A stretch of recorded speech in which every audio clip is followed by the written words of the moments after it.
Well,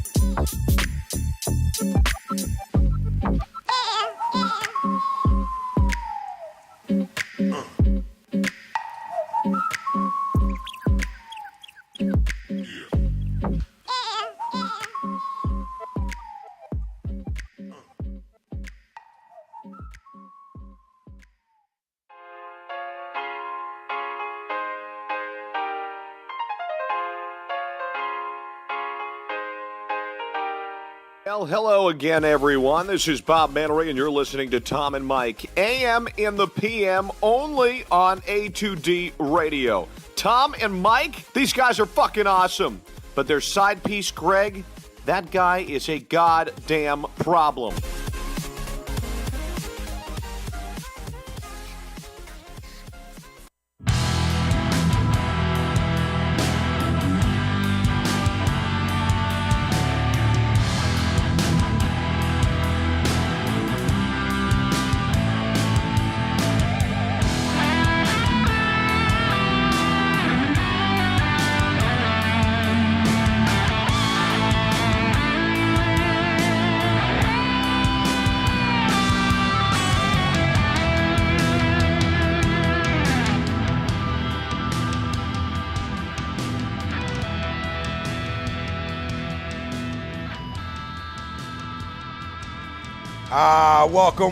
Welcome, Tom. Mike, AM. in the PM. A2DRadio.com. We're live from the BMW of Atlantic City studios. BMW of Atlantic City, road back to 17 in the Parkway. Find them online, BMW of AtlanticCity.com. Every Wednesday night, we're brought to you by our certified public accountant. Make them yours. Find them on the web, GibsonMayer.com. Tom Arnone, Michael Mataraki, Greg Moakovic, Ralphie D, Robbie Poe on the ones and twos. And it's Heavy Eagles tonight, baby. And you know it is. Maybe if we have time, we'll get to a little 10-9-8 later on in the show. But you know what we're coming with tonight.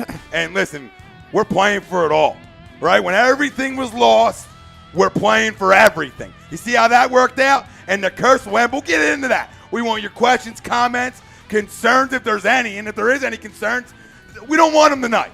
We don't want them. Now, if you have concerns going into the game and there's things you want to talk about in that direction, we're all in. Our poll question brought to you by Scanzano Sports. Find them on the web, scanzanosports.com. Who is most responsible for the Eagles' second-year surge to the Super Bowl? One Mr. Jeffrey Lurie, Howie Roseman, Dougie P., or Carson Wentz? Let us know. Facebook, Twitter, Instagram, YouTube. A2D Radio is where you can find us. We already got them all flying in. The family's already here. Kimberly Wallace. Hi, boys. Hey, Kim. Jim, Kill, Chris. Let me get that right. Congrats on the big win, guys. Appreciate it. We love that. You know what I mean? Yeah. That's good sportsmanship. Now, would we be the same way? Probably not. But Well, you know what? Kim and her husband, Jimmy, are big-time Vikings fans. They live in the area. I love that. But they're big-time Vikings fans, but they were totally class But like you the know what? whole time. And you're right, because you know what? We would have been okay with it because the season was a success just getting to that deep without your starter and your franchise guy. So we would have been the same way, just like their season was a major success, even though they didn't get where they wanted to get to at the end of the day. It still was a success for the Vikings. We talk about Case Keenum losing, knowing you already lost Bradford. You lost Bradford, already didn't have Bridgewater. Yeah, you already lost Bridgewater Now first. you're down to your third guy, and you see where they ended up. Deion Brown, what up, Deion? Super Bowl, baby. Let's talk about it. Oh, we're talking about it. Kimberly Wallace, was that T.O. jersey there last night? Nope. We had a couple additions to the goat wall tonight. We did. The goat wall. Obviously, Shady stays. Will, Burt, Trey, sign, game worn as well. And then you got T.O. over there, and Westbrook's far off in the corner. Look at this. The family's out tonight. I mean, they're coming in hot. They are coming in hot. And welcome, for the fan, by the fan. That's what it's all about. Hell yeah. We're not big timing nobody in this chat. Kimberly Walt, talking about T.O. jersey. Joe McClellan, Tom Brady eats store brand Wheaties. Love that. Love generic brand. Like ShopRite Wheaties. Yeah. Free plug for ShopRite too. They'll get a rush of customers. Curly's in the house, trolling. 9 backup quarterbacks have won a Super Bowl. Let's go, Birds. Wow. I don't like it. Take it. Delete it. Delete it. You've been off the whole time. You're not welcome back. Pop Montes. What up, Pop? What up, Pop? What's up, fellas? Time to replace that Brady jersey and replace it with a Wentz or Foles when we win the chip. Now, hold on. There's a story. Yep. God. Super Bowl Sunday, we will burn that jersey live on air. All right? But it's funny you haven't that asked the guy who owns the jersey yet about that. But we'll get into that. Will said he already give you money. It was Nick Foles in that wall. I took Nick Foles down before Carson went down. We put up Brady. All he's done is bite us in the ass, essentially, we thought, and now we're facing off. We can't change it yet. No. You change it Sunday morning, and that's where the end of the curse and the end of the GOAT lay and die right on A2D's goddamn table. Let's go. And as I explained to someone earlier today when they asked why we're not going to take it down, if you go back and you watch Rocky IV has the picture of Ivan Drago Don't spoil nothing. on his Don't mirror spoil nothing. right up until the very last minute. And that Brady jersey will hang on our wall till the very last minute. To the very last minute. Very last minute. All right. So we got Deion Brown, nice change. Happy, Mr. Montgomery and T.O. on the GOAT wall. And Trey. The GOAT nice. wall. The GOAT wall. I like it. Can you give me a little juice in my headset? I don't know. I'm losing my juice. Can you give me a little juice in one, Ralph? Oh, Juice that's me what up, Ralph. Ralph, you can juice it. No, not there. On the blue. on the On the blue blue box. piece. That's I feel like I'm not a producer. No, I know. I put you on the spot, Ralph. I'm sorry. Losing my juice. I wasn't getting myself for a second. All right. Michael Crome. What's up, fellas? What's up, Crome? Crome, yeah. Has to be Howie talking about the poll question. He put this incredible squad together. Howie hero. Now, where I disagree with that a little bit is Howie's always been the king of the all season. Always been a great grocery shopper.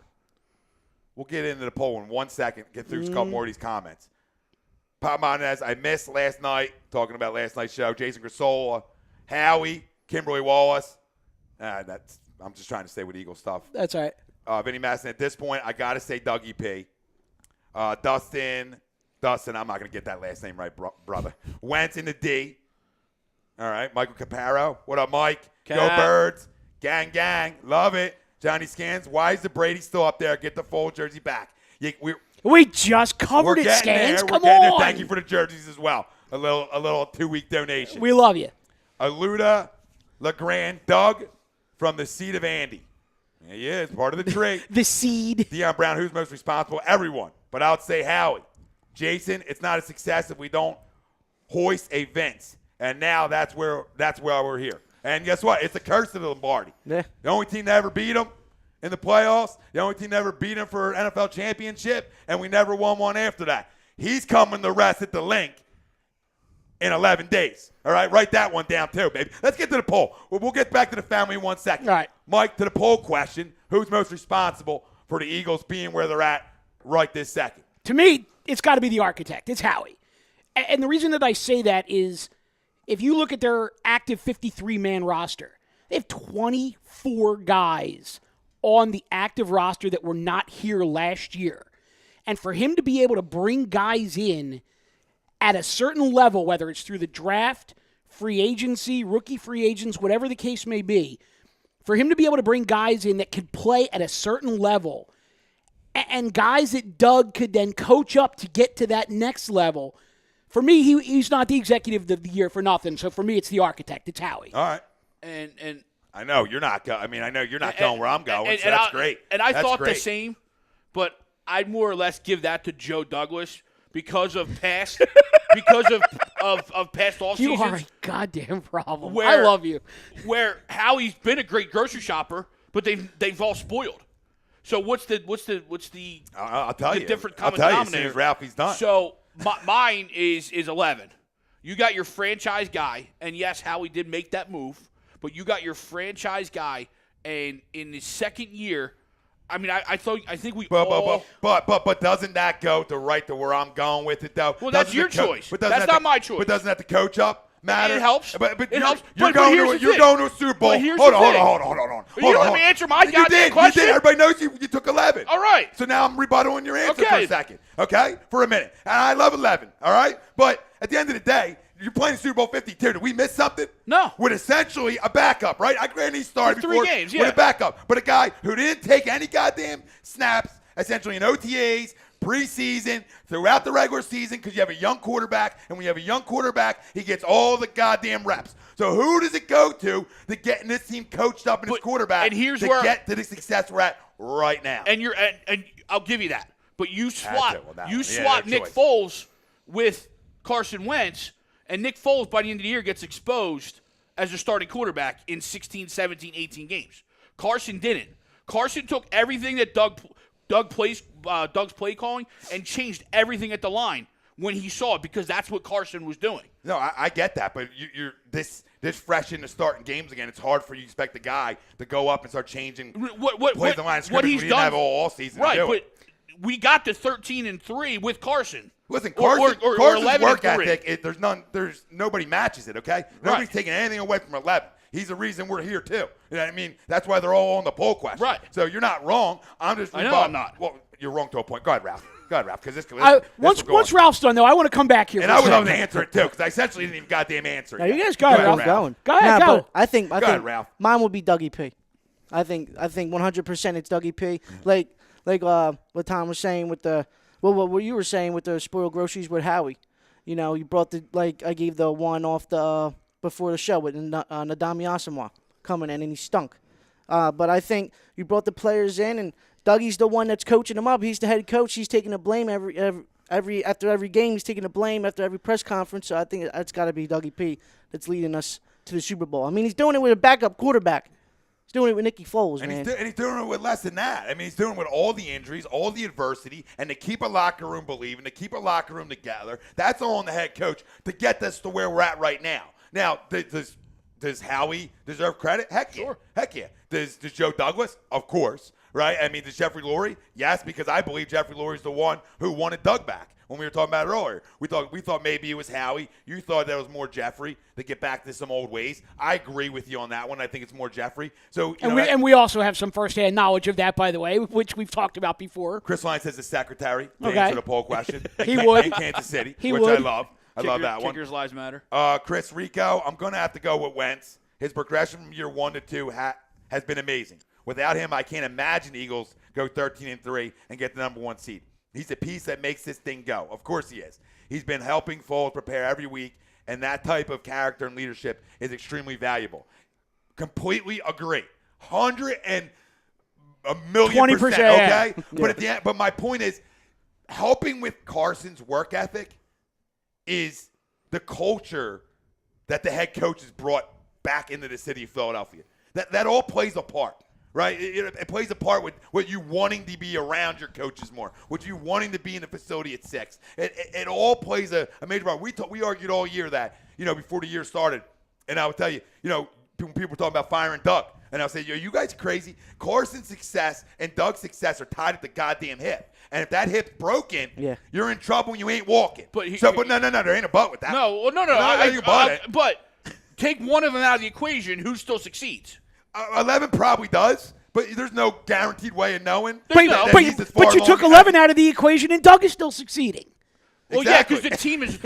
Hey! I'll give you that. Hey! But we're on a small sample size right now. True story. You know what I mean? True story. No. Small sample size does not work when you're talking about postseason football. No, that small sample's out the window. I'm saying beginning of the year, who built this year, right? Beginning of the year, you sub in Nick Foles for a whole year. We're not where we're at right now. Okay, fine. I agree with that. I absolutely agree with that. With Doug there or not. I don't think it's impossible. I don't think it's impossible. I just don't think we're here. Yeah, we're maybe 9-7, sneaking to the playoffs, and maybe going a good run. Bob Hartman says you can't give Howie credit without also giving Joe credit. Spot on, Bobby. Pop says Howie and Douglas. The coaching staff has done a hell of a job with all the injuries we got. Completely agree with that one. I just think if you look at it metaphorically speaking, okay? So if Howie's the grocery shopper and you don't give some credit to Doug as the cook, it's like basically Carson is the waiter and Nick is the busboy. So you've got the restaurant owner, but you're not giving any credit to the chef, even though the food is freaking phenomenal. You want to give the credit to the waiter and the busboy for this great meal that you just had without giving any credit to the guy who bought the groceries. But she probably looks a lot better than the cook. All right, fine. I get it. Don't pitch your ass on the way by. Listen, I get it. I mean, you think about it. Howie's grocery shop great for a long time. I mean, we talk about the dream team. You talk about other time. I always thought he did pretty well in the draft, not great. I think this year and beginning of last year, he's done better, but has he really done better? Because last year we were, a 6-10 football team?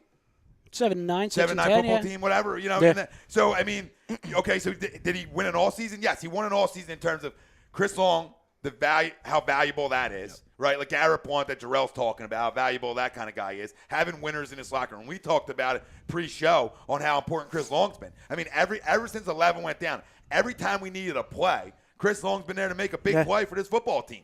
And that's huge. That's valuable. And when you're playing against the Patriots with them two now on your roster, that's helpful for the Philadelphia Eagles. Well, let me give you a couple. It really is. Let me give you a couple more things here, though, because I don't disagree with any of what you said, but I actually think we're cutting Howie a little short here because not only do you have to look at the guys that you talked about, but look at the value that you got in Alshon Jeffrey, who he got him to sign here on a 1-year prove-it deal, and then actually got him to re-up.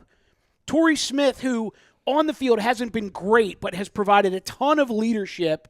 And then when Doug was ready to drop the dagger on Minnesota on Sunday night, who did he go to? He went to Torrey Smith. You know, got like making the move to get Sidney Jones in the 3rd round of the draft, which we certainly don't know how that's going to play out now, but by all, you know, all projections, and you look at the value that they got later in the draft. And then, you know, sort of like a guy like Patrick Robinson, who was basically scrapped heap by multiple teams, and they brought him in here and got him into Jim Schwartz's system, and he's got 4 interceptions. I mean, it's the names that you talked about, I absolutely 100% agree with, but there's so many things that were either wait and see or under the radar when they happened that have now gotten so big. And that goes to the staff. Yeah, I mean, agreed. You talk about Patrick Robinson playing good football. I mean, I give my credit over to defensive Jim Schwartz. But also, when you start winning, you know, everybody wants to win. Like, nobody wants to be left out. It's like hitting in baseball. Everybody feels everybody good. starts swinging. Everybody feels good. And it's the same thing here. It's the same thing here. You start winning football games, and that next guy wants to make a play. And that's just how this season's gone. Yeah. Completely how the season's gone. Joe McClellan, Bill Belichick looks like the cha-cha-cha Charmin Bear. Charmin Bear. Yeah, I like that one. Rob Lutman, throw that Brady jersey in the pit of misery until next year. What the fuck you guys doing? Tighten up. What we're doing is we're not taking something down that worked because we got here. What we're doing is we're burning it. Super Bowl Sunday morning.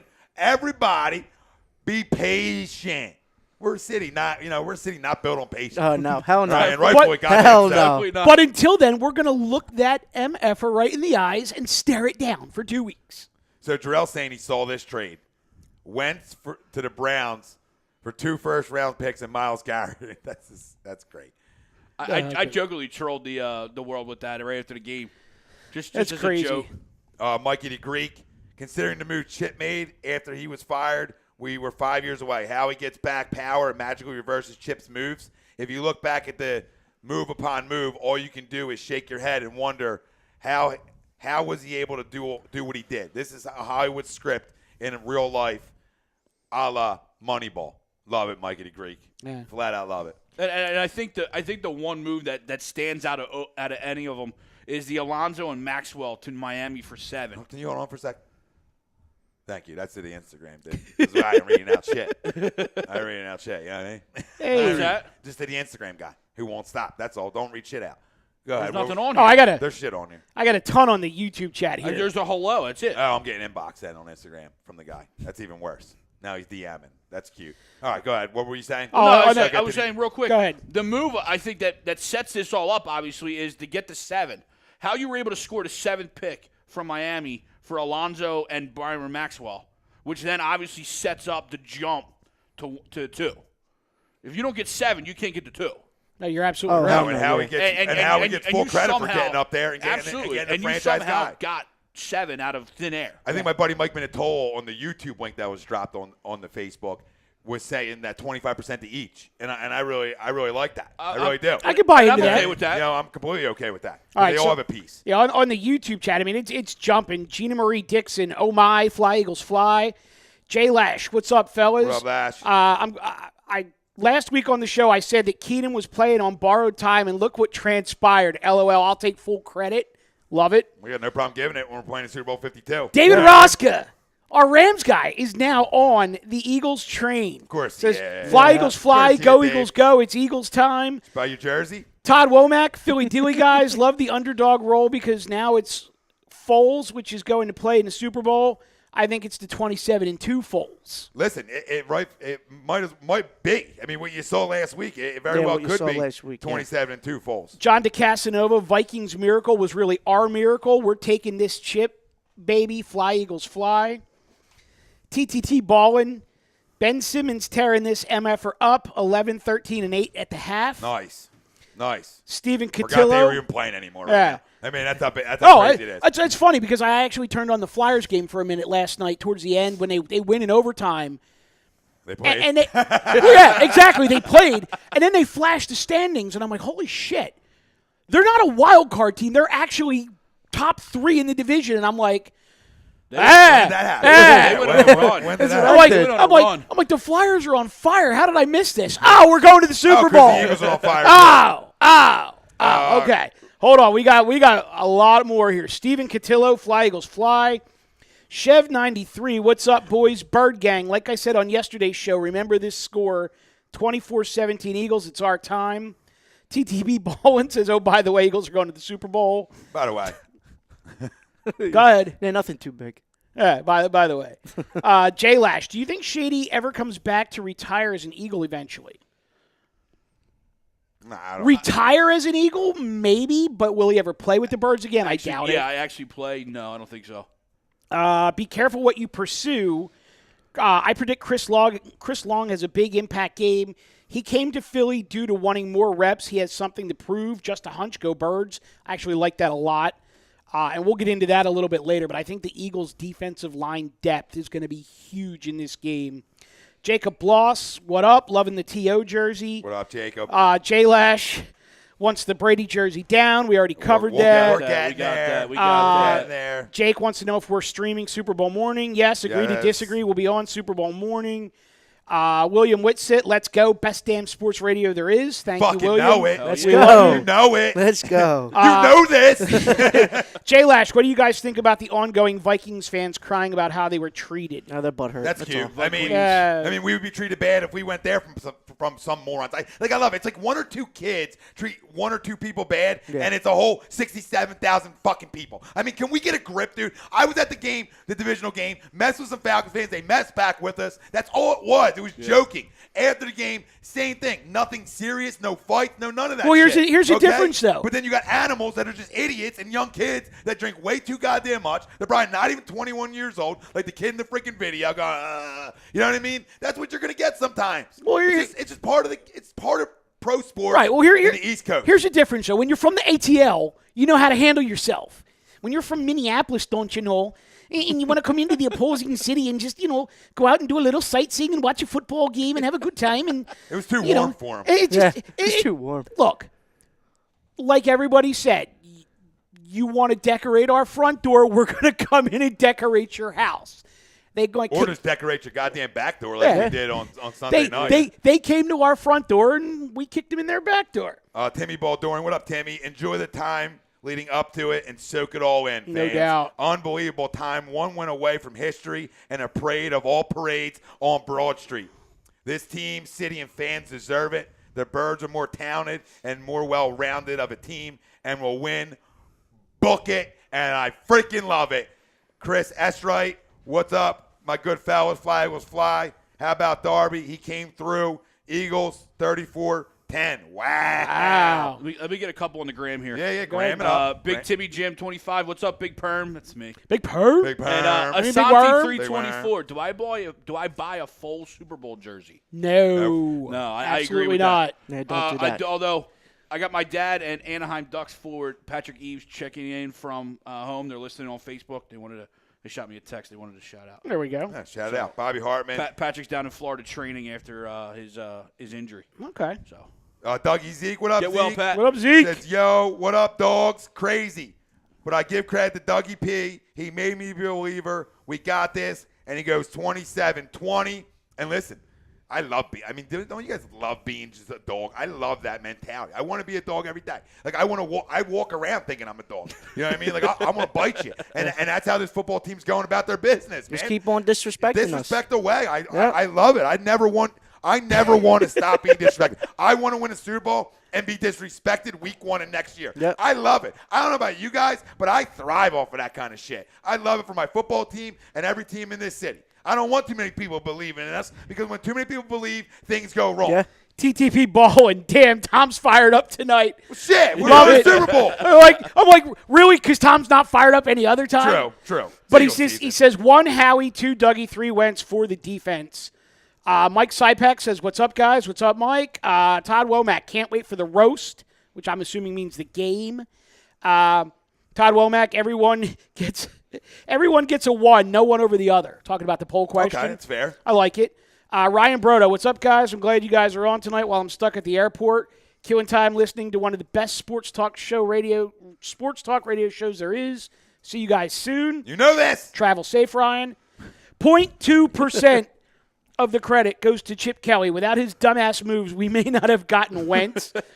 I like it. Get one more, and I'm coming back to the book. J-Hot 24/7, long dick Nick, baby. Yeah, just whipping it, putting it right on the goddamn table. Pole swole. Pop Martinez, the Eagles are getting 6.5 points. I'll take it. Listen, load up on it, and it goes right into Chris Lyons, the guy who placed a $10 million bet on the Birds to win. Already 10 mil? at the MGM Grand. Wow. Yeah, and the guy's a big timer. Does that, although we're dogs in the spread, though, does that take us out of dog territory if everyone's loading up? No, because I think a majority of public are going to go with the Patriots. Actually, the majority of money's on the Eagles right now. Well, that's smart money, Dad. Yeah. We ain't talking smart. We're talking moron money. Majority of money. But the majority of money in both divisional and NFC Championship games, smart money came on the Eagles early in both. They tell you where to go early, man. Follow along, baby. We're upset. We're shocking the world one more goddamn time, and it's going to be glorious. Yep. It really freaking is. Jarrell's joking about the Brady jersey again. Taz, Josh Wick, Eagles definitely going to the Super Bowl for real. Yeah, it's happening, brother. Yeah, it's definitely not in Madden, so we're good. No, we're really good.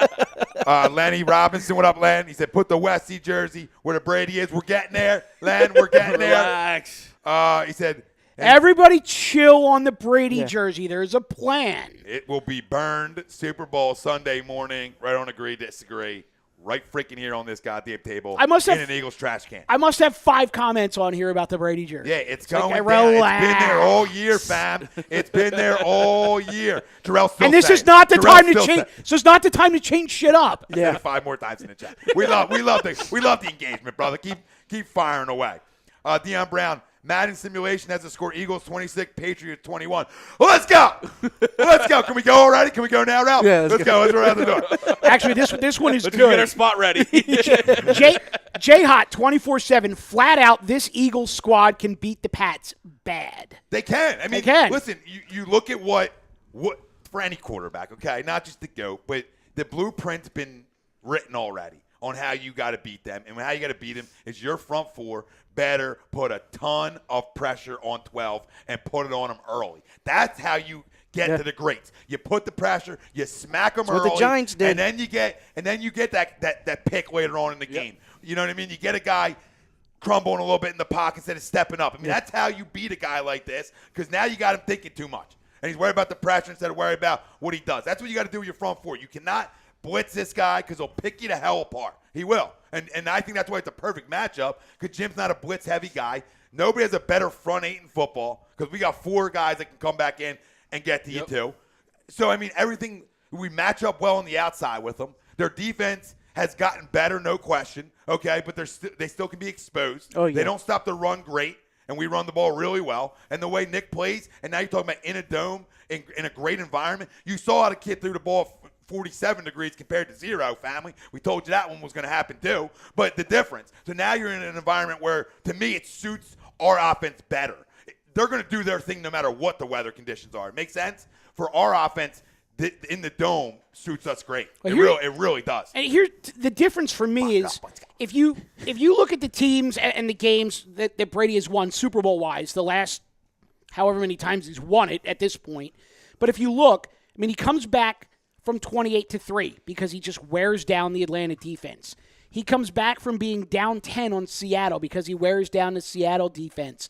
Every time he wins in the Super Bowl, he's coming from behind against teams that don't have any depth on the defensive line.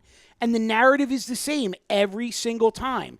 They get to him in the first half, New England kicks field goals. They don't get to him in the second half, New England scores touchdowns.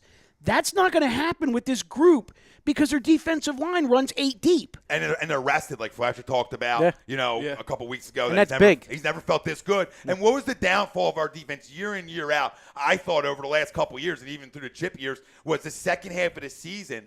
And everybody put that on Chip's offense, and some of it, but it happened even after the fact, is our front four would get worn down. Yeah. And we would get exposed in the run game bad. Out of gas. And we remember it. I mean, that was a downfall every year. I mean, even last year. Last year we were 4-0 football team.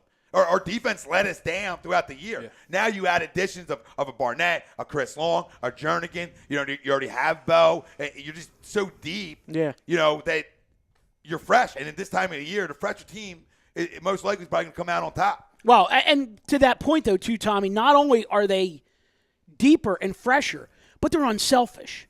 Because you don't have guys like Long and Derek Barnett bitching and moaning that they're not getting as many reps as Derek Graham or Brandon Graham and Vinny Curry. You don't have Bo Allen bitching and moaning that he's not getting as many reps as Timmy Jernigan.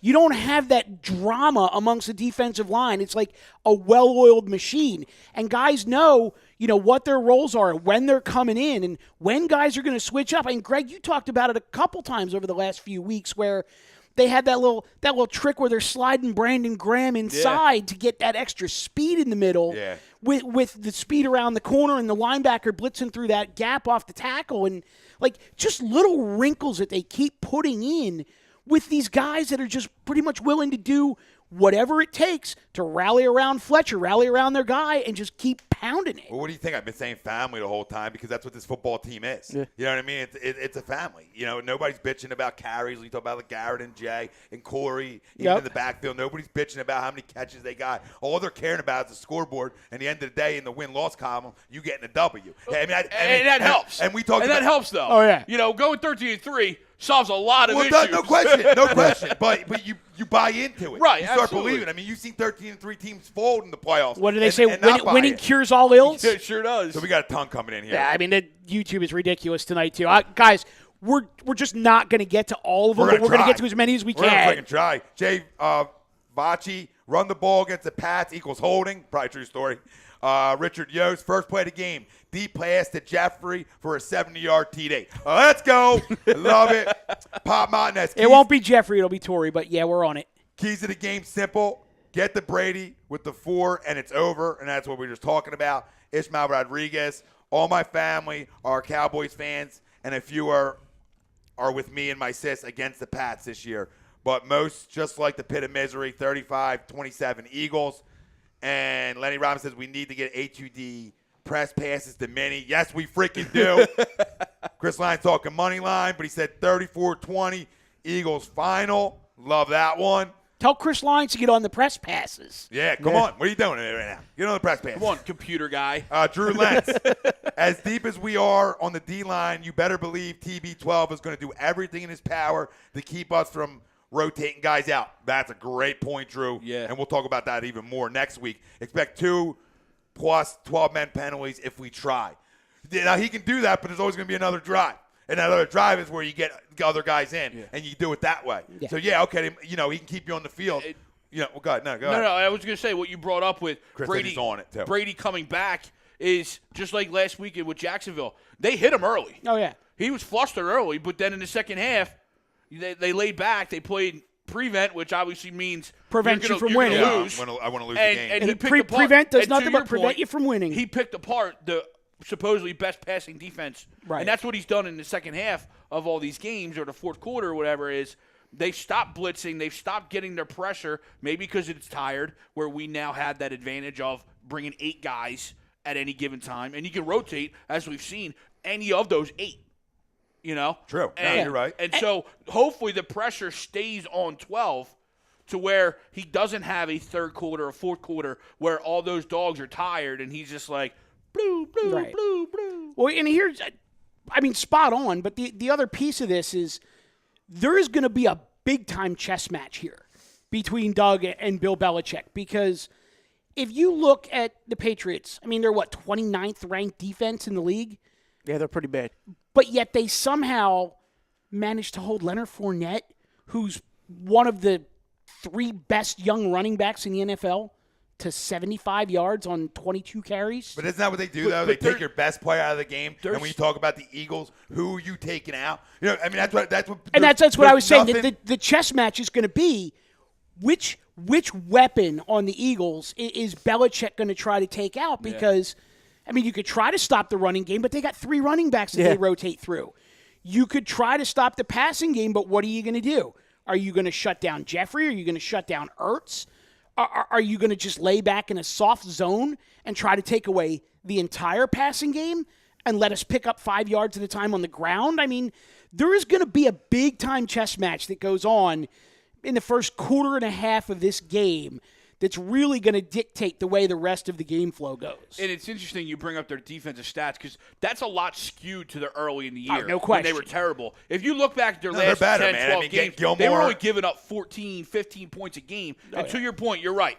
Bill and Patricia nailed down on one aspect that they're going to take away, and then they're going to say, you beat us some other way. And part of that, a lot of their success came Stephon Gilmore, yes, too. He came back. back. Getting him acclimated and getting him right and into the defensive scheme was a huge part of their success. But, no, I mean, I just look at all our weapons, and something Bill's done great and done better than any coach and probably the history of football is going into any game, he takes away your best player. Yeah. And they do it better than anybody does it. But like what Mike was saying, like with taking away the best player, for this Eagles offense, it's hard. Because you have Nelly, who's good in the slot. You have Alshon, and then you have Torrey Smith as well. So it's like, do you take away 2 of them? I like the nickname, And I was going to say, does he wear a bandana or a Band-Aid under the eye? We got full Nelly going on here. And like what Tom was saying with the 3 running backs too. You have LeGarrette, you have Corey, and then you have Ajayi. Yeah. To work off of. And remember when everybody was bitching about carries, and I was telling guys, relax, like you want guys fresh in the playoffs, and you've seen it all playoff long. You've had fresh running backs. You know what I mean? You've seen the success you've had because you got to be able to run the ball in the playoffs at least a little bit to win football games, and you've seen it. You really have. And that's credit, again, to Howie bringing in the backs and Deuce and Doug handling them the right way and making sure they stay fresh. Real quick, Jamie McDevitt, good point, Mike, over here on the Instagram. Thank you. I think back to your last point you just made. Dion Brown. What up, Dion? I think Hoodie goes after Ertz. Contain 86, probably first on his board. Dion, what are we drinking tonight? Yeah, what are you drinking, brother? Shaquan Gitters. Wait, does he have another 6-pack of 90-minute IPA? It's already 4 deep. Does he got to put his on hold? Does he got to put his on hold and go get it? Yeah. I'll be right back, guys. I'm back. Dion, I need to get that shit before the show starts. Gina Rambo said, Doug P said, checkmate to Billy. I love that. I love that. And I think that's what you're going to get. You're going to see how great Doug is, Greg. I just want to fast forward to the game. Like, come on. Me too, but I do want to soak in the week, though. I know what you're saying. I would like to soak in 1 week, not 2. Yeah. Christopher Estray says Mills covers Gronk. I don't know if Mills will cover Gronk. You wouldn't know. No, they got to leave him on the outside. No, and this is because you have. This is the problem, though, and I know how much you hate this, but it's going to be Malcolm. Although they could bracket with Malcolm and a nickel corner on that. Because I'll tell you what, honestly, for me personally, I got no problem putting Jalen Mills on Brandon Cooks and, taking my chances on the other side with Amendola or Hogan or whoever lines up over there and basically covering Cooks and Gronk and take them out and let Hogan or Amendola or whoever get theirs. I'm fine with that. And it's funny you say that because I wonder if that's what Jacksonville did. Because in that second half, the only guy you saw was Amendola, and he was wide open every time. Or go the other way. Put Darby on Cooks. Put Jalen Mills on the other side, and just tell Jalen keep one eye on your guy, keep one eye on Gronk. And go from there. What it comes down to, and it came down to all postseason, especially when we talked about over the last couple of weeks when you're talking about a 60-minute football game and how important and big time of possession is. It's going to be bigger when you talk about as you go deeper, and this one's no different because if you keep 12 off the football field, you're winning the football game. It's that simple. Yeah. If they win the time of possession in 11 days from now, they're winning the Super Bowl. It's really that easy to me because now you're keeping him off the football field. Now that's a difference if they're scoring in 45 seconds. But I don't. And the other thing you have to we've realize really eliminated too is, big plays through this season. And we know this from watching it because we obviously haven't been there in a long time. But this isn't a normal game. You know what I mean? This is an event. So like a lot of the normalcies of the regular season or the playoffs kind of get thrown out the door. The halftime's longer, your pregame's longer. So these guys, so coming out of the half, going into the half, I think those are going to be very key possessions on either side of the ball, regardless of who has it, because of the show that this game turns into on a yearly basis. No, that's fair. I mean, that's what's good with having a guy like LeGarrette, Malcolm, and Chris Long in your locker room. And then Corey Graham as well, too. And Corey Graham is that these guys, can help the guys getting prepared. Yeah. It does matter, especially when you talk about like 4 or 5 guys who have rings. That's a good amount of guys in your locker room that have voices and they're leaders too, which matters. Shaquan says we can put Kendricks on Gronk. Pop says no, Shaquan. I agree with Pop. He can't. It's going to be Malcolm, even though I don't love that. I mean, but if in this situation, we could borrow it has to Eric be. Kendricks, we could put him on. Yeah, we can put Eric.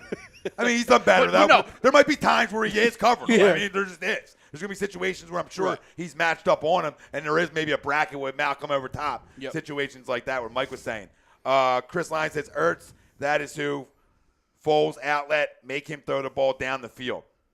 Yeah. And Shaquan's talking about, how are we going to sub out and stay fresh the way Tom runs plays, which we talked about a little earlier, where you're just going to have to rotate them guys in.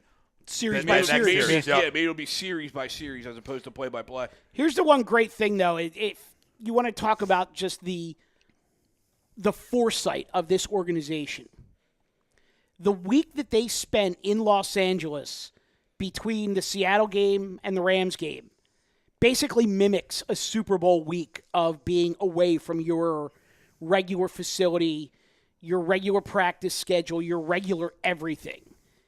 They knew this was coming. Something big that you spoke about for, the last 2 weeks about, laying in your own bed. Right. Not leaving since, before the Giants when you got back from L.A. Right, when they get on the plane to go to Minnesota, that's the first time they will have traveled since they got back from that's crazy. since they got back from that week in L.A., which mimicked a Super Bowl week. Because we practiced in the Angel Stadium that whole week.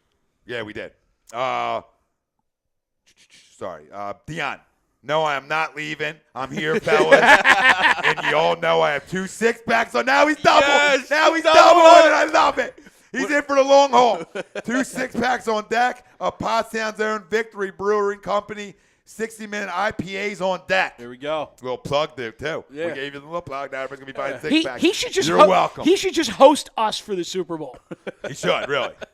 We'll come up. What do we got? I'll bring a few pies.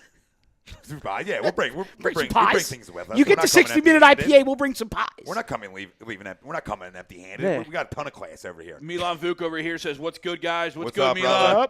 brother? Christopher Estrite, Torrey Smith will be huge. Look at his playoff stats, and St. Nick will give us another Christmas gift. Huh? I'm feeling it too, brother. I'm feeling it. Stephen Marone Jr., Brady can't be beat with front four pressure, discipline within the linebackers and cornerbacks. Eagles have to limit the Pats' yards after catch. That's Which absolutely something we spot do great. on. Yeah. It's something we've done great all year is we tackled really well. Well, when And you we've tackle off for struggled, one more week. when we've struggled as a defense, we've haven't struggled tackled well. tackling. Yep. Right. And you're right. When we're going good, we're tackling. Michael DeAndre, who do the Pats have that can cover Aguilar? Who is their slot guy? Marone said Stephen Gilmore. That's what I but think is so don't- amazing about the job that Matt Patricia does year in and year out. Other than Stephen Gilmore, give me a guy on their defense that you can name. I mean, realistically, you know Eric what I mean? Rowe. Well, yeah, here you go. Ex-Eagle. But Who needs to play as much as possible But he so that gets- we get a better draft pick he from him? gets so much I out don't know, of Malcolm Butler, Well, dude, Devin no. McCourty. I mean, it's not like they're All not. right. They're not. But they're that's one hand. They're not no names. They're not. I mean, one hand. I mean, three-fourths of their That's what secondary I'm are saying. Pro Bowl guys. That's one backside though. But you know what I mean? Like No, I it's know. not Their front seven their is front more seven unknown-ish. is very unknown for the most part. Other than us degenerates, most fans probably can't name half. 3 or 4 guys off their defense, and it's just and that doesn't matter for them. That's their MO. no, and that's exactly they're plug it. and play. I mean, they're plug and play, Yeah. and they're finding the team right now that's been plug and playing. So- Patrick Chung. Yeah, is Chunky. back there as well. Yeah. It's actually a couple people in He the better not make a goddamn play. couple people in the YouTube chat said covering Gronk would be a no-brainer if we only had Jordan Hicks. Yeah. It'd be better. It'd be better. Oh, a lot better. A lot better. I mean, that's something Jordan did really well was, as a coverage linebacker. He's a great coverage linebacker. Michael DeAndre said Eric Rowe, Chung, naming guys. But no, Eric Rowe might be on Nelson Aguilar, and Nelson Aguilar will expose Eat him. his expose lunch. him. Shaquan Gators, I feel like Doug will take from Jacksonville's playbook, and he might a little bit. I mean, I think we talked about it after Birds of the Feather last night with them guys, and what I talked about with Doug is how what I loved about him from day one was the brass set, okay? But what else I loved about him was I felt like he always put his ego aside, and even more coming in this year, where going and taking some things out of the RPOs that Chip ran. Doing different things that he'll implement week to week that might not be his philosophy or his way, but I think all Doug cares about in his ego ties all into either wins or losses. His ego is all about W's. It's not about this isn't something, this isn't part of my book. I'm not going to go there, but to go there and run RPOs, that are Chip's RPOs. We know they are. Yeah. To do that is if you weren't sold, that had to sell you. Yeah. That this did. I mean, that's ego aside. That's a complete opposite of what the old regime was, but that leads to success. It really does. Because we can say Bill's an egotistical son of a bitch, but let me promise you something. Bill brings in a lot of people that get ideas from.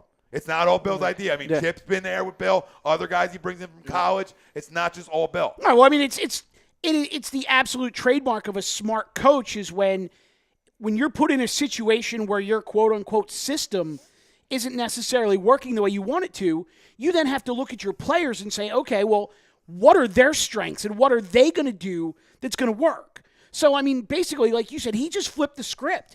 He said, when did Nick Foles have the most success? What was he running? He was running Chip's RPO. He had 2 weeks to study up some film on that RPO. Carson ran RPO in college, so he's got another guy in the room that he could talk to about the scheme, and bing, bang, boom, they come out. They're an RPO team, and now they're going to the Super Bowl. And guess what? And it got Nicky locked in, and I think it translated to this week. And I think another thing they've done great as a coaching staff is really getting him to step up in the pocket. Yeah. The only time when Nick's going well, he steps up. When Nick's going bad is when he fades. So I mean you'll know early on Super Bowl Sunday, what Nick you got, because if he's stepping up, I think we're gonna have a big day. Yeah. We got tons more. Here's a good one from the Gram. Yeah, Big Time Timmy Jim 25. What receiver and running back is going to have the best game on the big stage? Go Birds. Listen, man, the way Corey Clements caught the ball out of the backfield, I mean, Jay's going to do his thing in my opinion, but I can see a big time catch out of the backfield, maybe a 50-yarder, something where he makes a guy miss and takes it to the house. Way. I think on turf, Ajayi and Blunt are going to get theirs. But if you're looking for that impact play, I think you're spot on. A screen pass or just a wheel route. And that's what he's been doing. doing. Yeah, exactly. This is what he's been doing. Well, but here's the thing.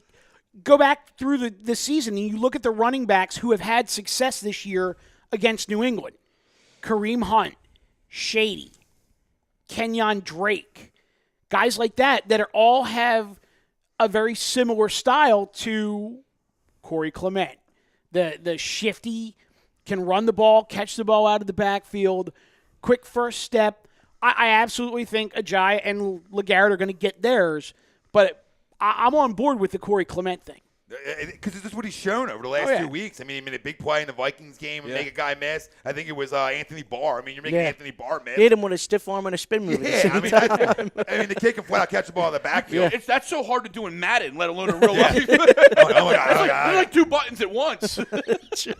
So, Stephen Marone, it's a great one. The Lombardi Trophy will be here if the Eagles win in the trenches, tackle, third down efficiency, and winning the turnover battle. Well, turnover battle to me is an easy one in this one. I mean, you give them more opportunities, Brady will carve you up. If you take the football away, and we talked about before Wednesday's show, I talked about we didn't get any turnovers for the last 2 weeks. Yeah. I smelled some coming in the Atlanta game because of the ebb and flow. I expect some turnovers in this game in some fashion the way D's playing. Listen to this. This is great. SJM 86.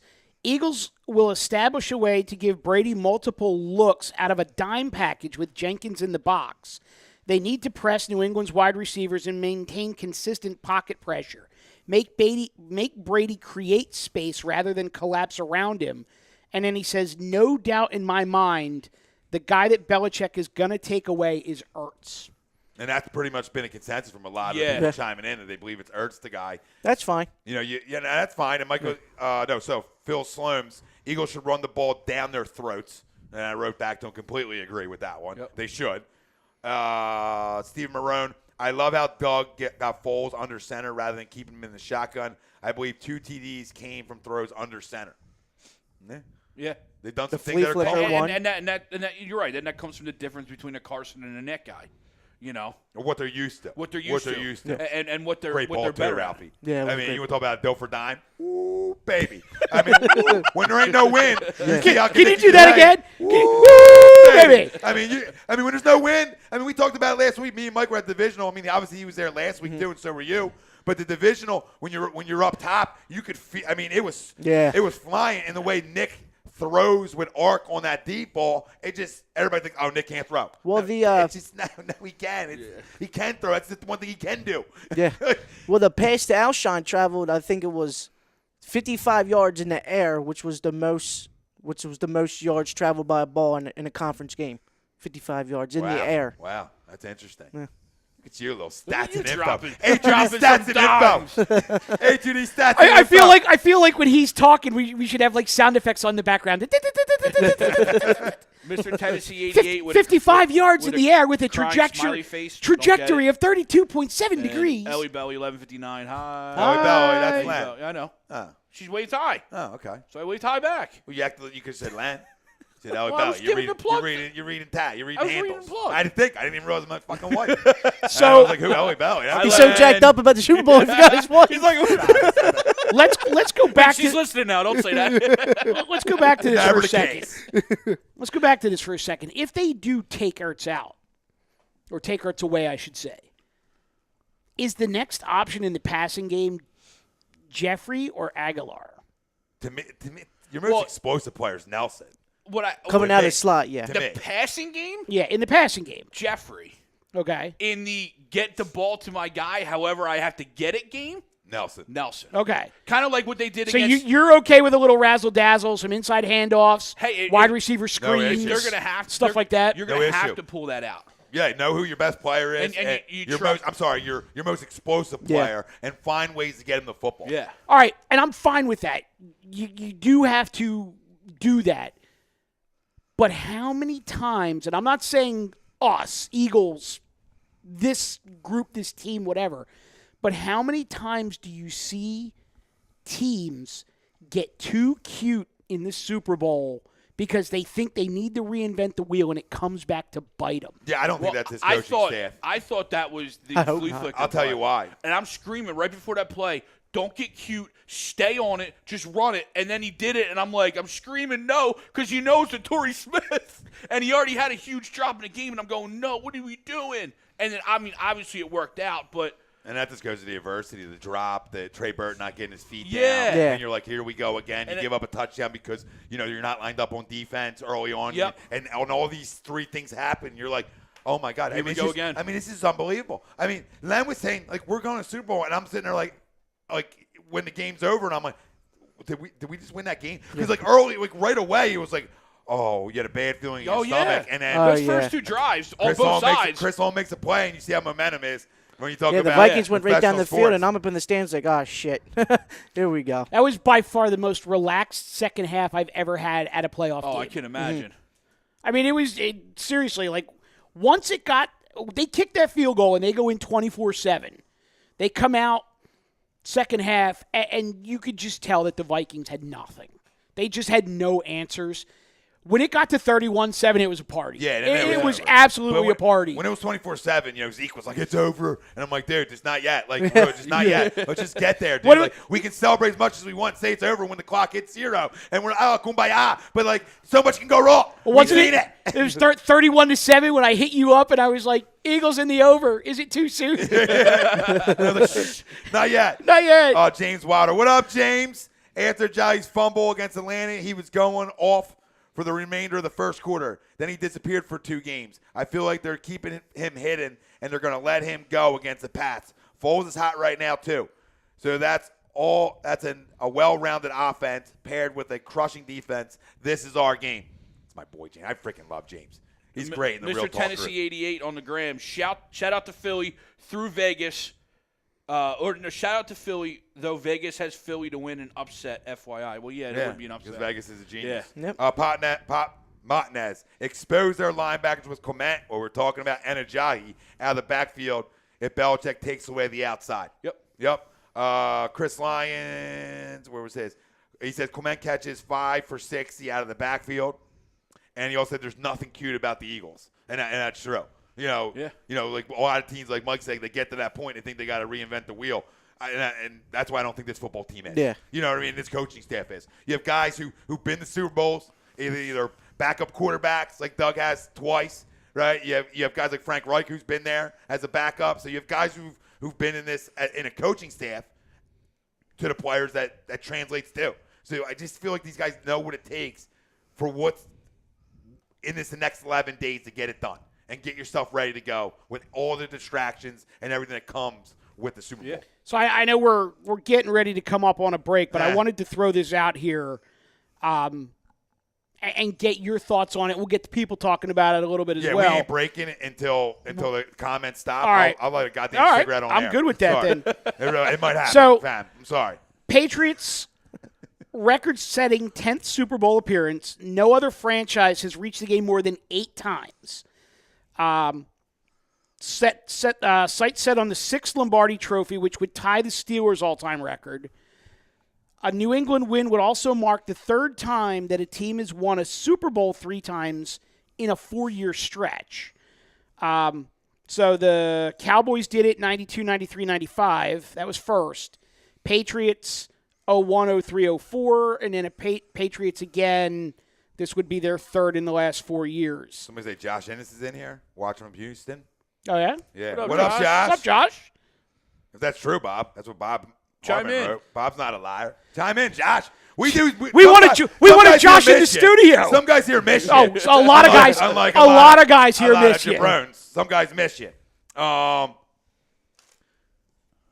Andrews said, "Where's the fungo, Tom?" I don't know. What fungo? Were you carrying a fungo bat? No, I don't have a fungo. I mean, there's a fungo on the turf in there. We do drills. We don't hit fungos. Yeah, I don't know. I mean, I hit a couple fungos today, but no, I mean, I believe it's on the turf. It is. Yeah, he's in. What up, Josh? Phil Sloan, Patriots had 1 penalty against the Jags. Well, that's how it goes, man. You know what I mean? I'm not worried about the penalties. It's execution, right? You can get a penalty and still execute.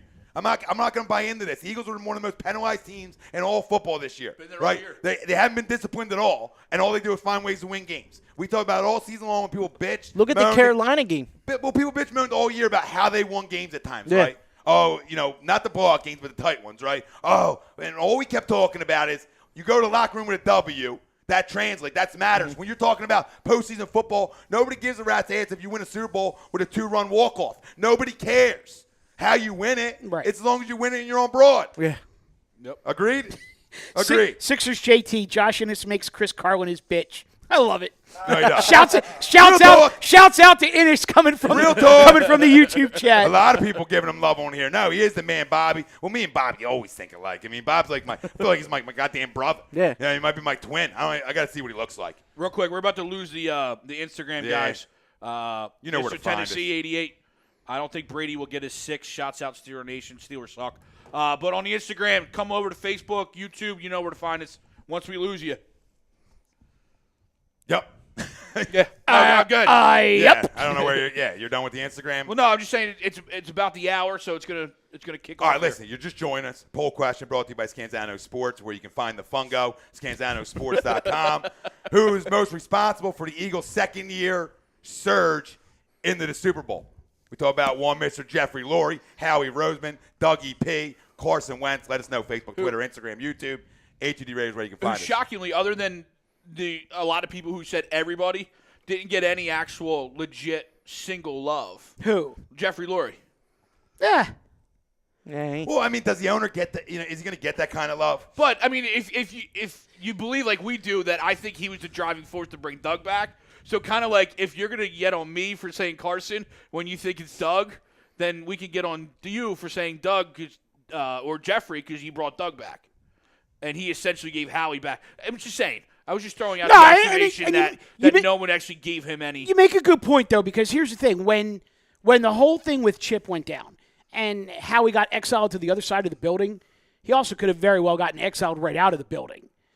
Jeff knew something. He was smart enough to keep this guy in the house. Now, what he was going to do with him, who knows? But he was smart enough to keep the guy in the house. Hey, listen, man, I always thought Howie wanted to be a GM more than he was a GM. I mean, you look back, you always knew that Howie was good with money, the cap, and them types of things. You know, I think he's grown into this role, and Steve Marone saying Joe Douglas ties right into that. Yep. You know, hiring a Joe Douglas, and you see how this offseason Kind of helped Howie out. big time. Kept And going. Joe was probably in Howie's ear like, yo, just keep on going. See how many guys we can bring in. Ralphie, baby, sometimes men are allowed to say they need a little help. Yeah. Right? Yeah. That's grown-up talk. Chip would never say it. Phil Slurms, Eagles should beat the Patriots by a lot. I'm not going to go with a lot. I feel like they're going to win the football game. Look, here's bottom line. Patriots are still a damn good football team. I understand the confidence of the Philadelphia fan base. I understand the recency bias. I understand as an Eagles fan that I'm goddamn fired up. I'm not taking this team lightly. I'm not calling a roll job. I might next week, but I'm not doing it tonight. Well, I mean, right now, we're going to be on Broad in 13 days. That's where my head's at. That's where I'm at. That's not taking the I'll Patriots throw the for 10 granted. up there. I'll bring the big ZD You down know I'm there. a 12 guy. Yeah. You guys know I'm a 12 guy. I'm out there. I don't buy into the cheating and all this. Everybody knows everybody runs, okay? Okay? I mean, that's real goddamn talk for everybody out there. Everything's on tape.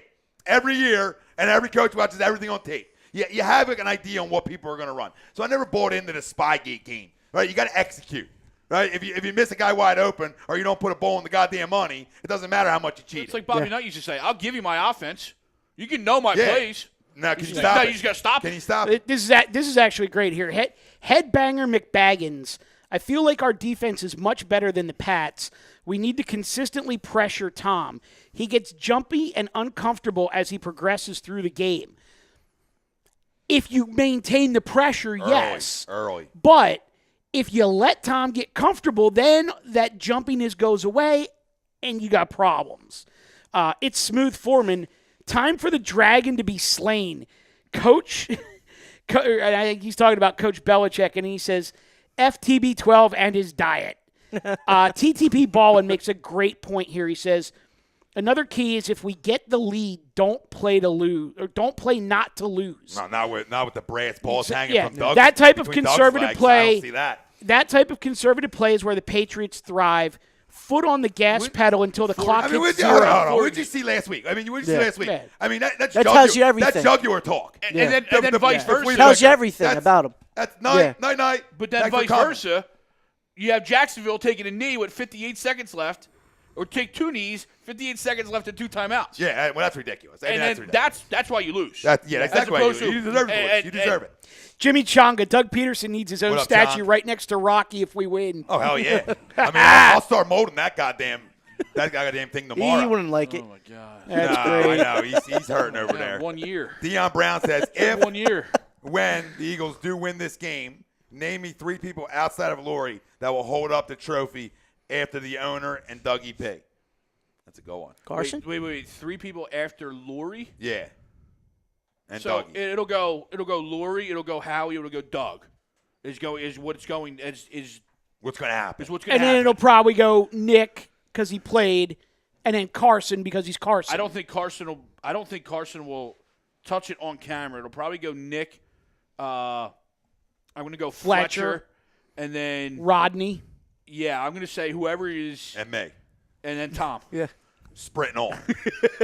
I'll take one But for the I team, lock me up. don't think Nick touches the podium. I'll bail you or out. at least in a front way spot. These two didn't jump on it at all.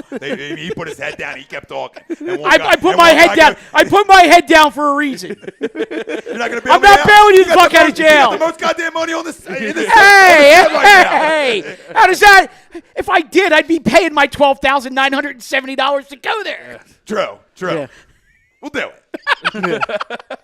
All right, listen. I might have a guy. I would. I just. To me, I don't. I would love to be. in the environment Yeah. for the week. But to me, like, I would much rather watch it on TV. Yeah, me too. Yeah. I don't want to miss any moment, even if it is a loss, and I don't want to go that direction. And what I want to tell the family out there is don't go that direction. You want to become a city of winners, you got to believe that you can become a city of winners. Mm-hmm. If you always have that doubt in the back of your mind that something bad's going to happen, guess what's going to happen? Something bad's going to happen. That's real. Listen, we're prone to think like that. And my job right now for the next 11 days and every time we do a show, okay, is to get that thought process out of our minds. We're the winners. We're the big boys on the block coming to see you. How are you going to handle us? Yeah. And that's how I want to go about this game. Not overconfident, not cocky, just believing. Not putting the man down or saying he's not good, just going and getting him. Right. And skinning the goat and having the biggest party that this country's ever freaking seen. Now I want to go And back. that's country talk. I want to go back to a point that you just made though, when you were talking about the environment. Now, I actually had this conversation with somebody last night because a friend of mine was talking about how when they went to Jacksonville, there were tons and tons and tons of people that went to Jacksonville that didn't actually go into the game, and a lot of them said they had a much better time than people who did go into the game. And they were talking about the environment and everything that goes along with it. Well, I will tell everyone that there's a huge difference in the environment between Jacksonville and Minnesota, and that difference is about 65 degrees. So don't go to Minnesota expecting an environment unless you can get into some of the events or the game itself. You may be better off hanging here in Philly and going nuts with a big old party come midnight Sunday night. If you're going to go and represent and do it right.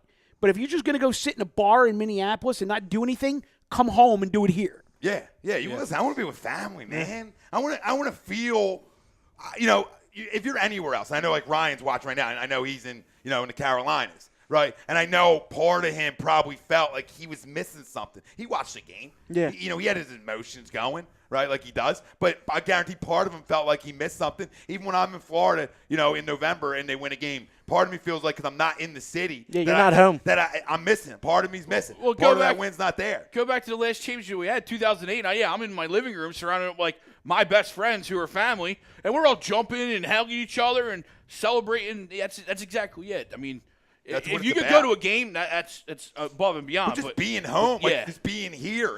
And with your crew or your family or whatever. It is, whatever. Even alone. Alone, it doesn't matter. You still feel like you're part of it. Yep. You know what I mean? You're in the city. You get the vibe. Yeah. It's bouncing. You just walk outside, somebody hold a hell of a door, and you're like, holy shit, we're winning football games. You know what I mean? Somebody said hello. This is good here. And cut you off. Class. Jimmy Chonga said, what went wrong for the Falcons last year was that they were completely gassed and Tom went for the kill. It's a lot different this time around because of our incredible depth on defense. Maybe our linebackers are an exception, but that's a minor issue. And then Headbanger throws out a question to the group. Do you guys think we can play well without overwhelming crowd support? We aren't home anymore. And I said, I actually responded back and I said neutral site, but Eagles fans travel well. And he said, I hope we turn out well because the Pats wagon will show up in force. Listen, so you know how we're showing up. Oh, yeah. I mean, I'm not even concerned about that, but I understand his point. As do I. And I will say this. When I was in Jacksonville, Eagles fans had Pats fans outnumbered probably about 7-1 in Jacksonville.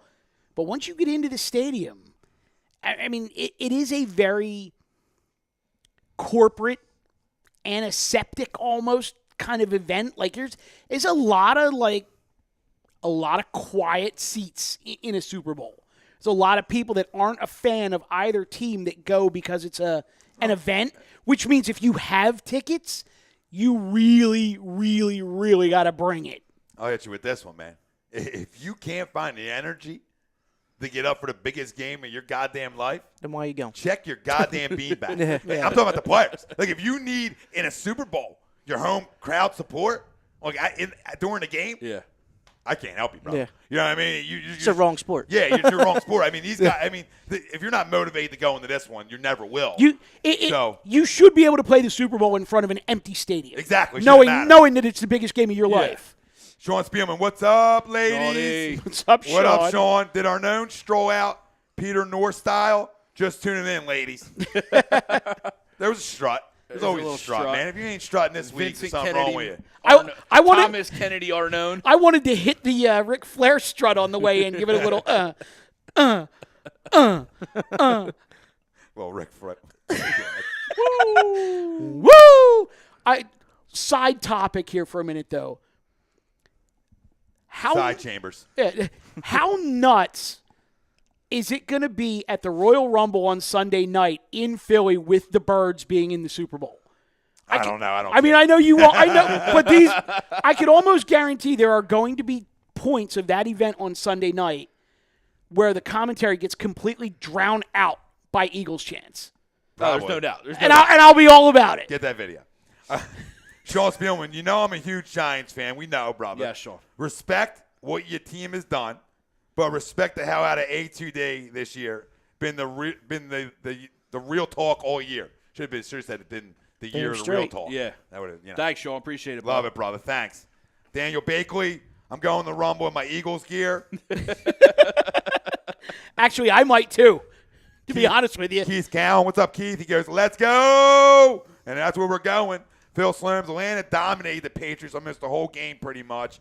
And he was talking about, the Eagles are going to dominate the Patriots because of Atlanta. I'm not really buying into, what the teams did last year as much as who these teams are now. Hold on a second. Sixers JT, and I'm assuming he's talking about the Super Bowl when he says EDP will be there. That's all we need. Well, you know what? You could take that fat, ugly, fake, fraudulent, isn't happy unless the Eagles are losing, not even from Philly, can't,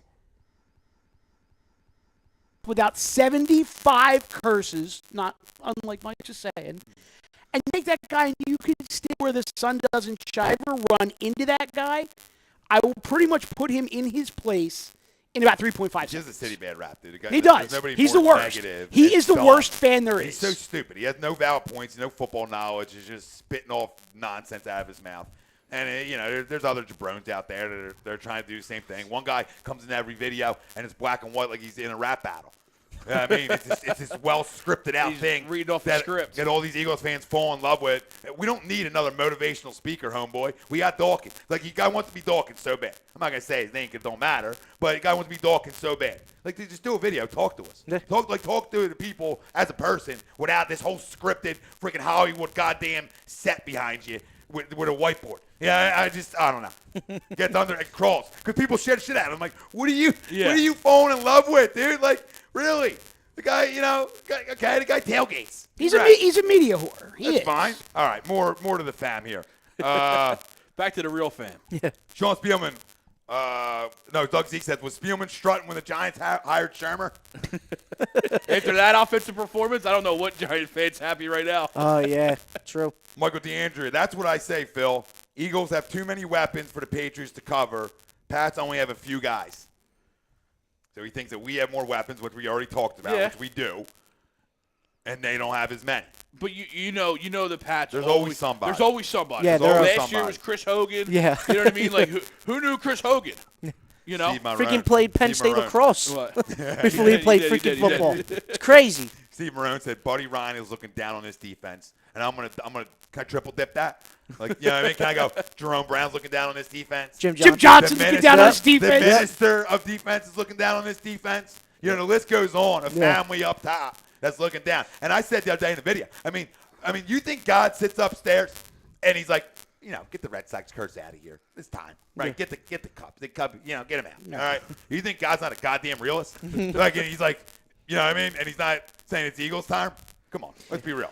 We know God. TTP Ballin says, I truly He's a real one. I truly believe EDP is just a character. He even admitted he was predicting we'd lose all those games this year because of quote-unquote reverse psychology. If you're just going to spit BS, then why make vids at all? And then Sixers JT says, yeah, EDP is just trying to get those YouTube checks. But here's the thing. We got a guy who sits right here who picked against the Eagles all year too, but at least he did it for legitimate reasons. And I'm looking at you. oh, I know exactly I'm pointing what you're to looking you. at. I know exactly. I'm talking to you. what you're The only pointing at. problem on the couch. There's only one problem on this couch, Major and I can issue. make a point without 75 million curse words.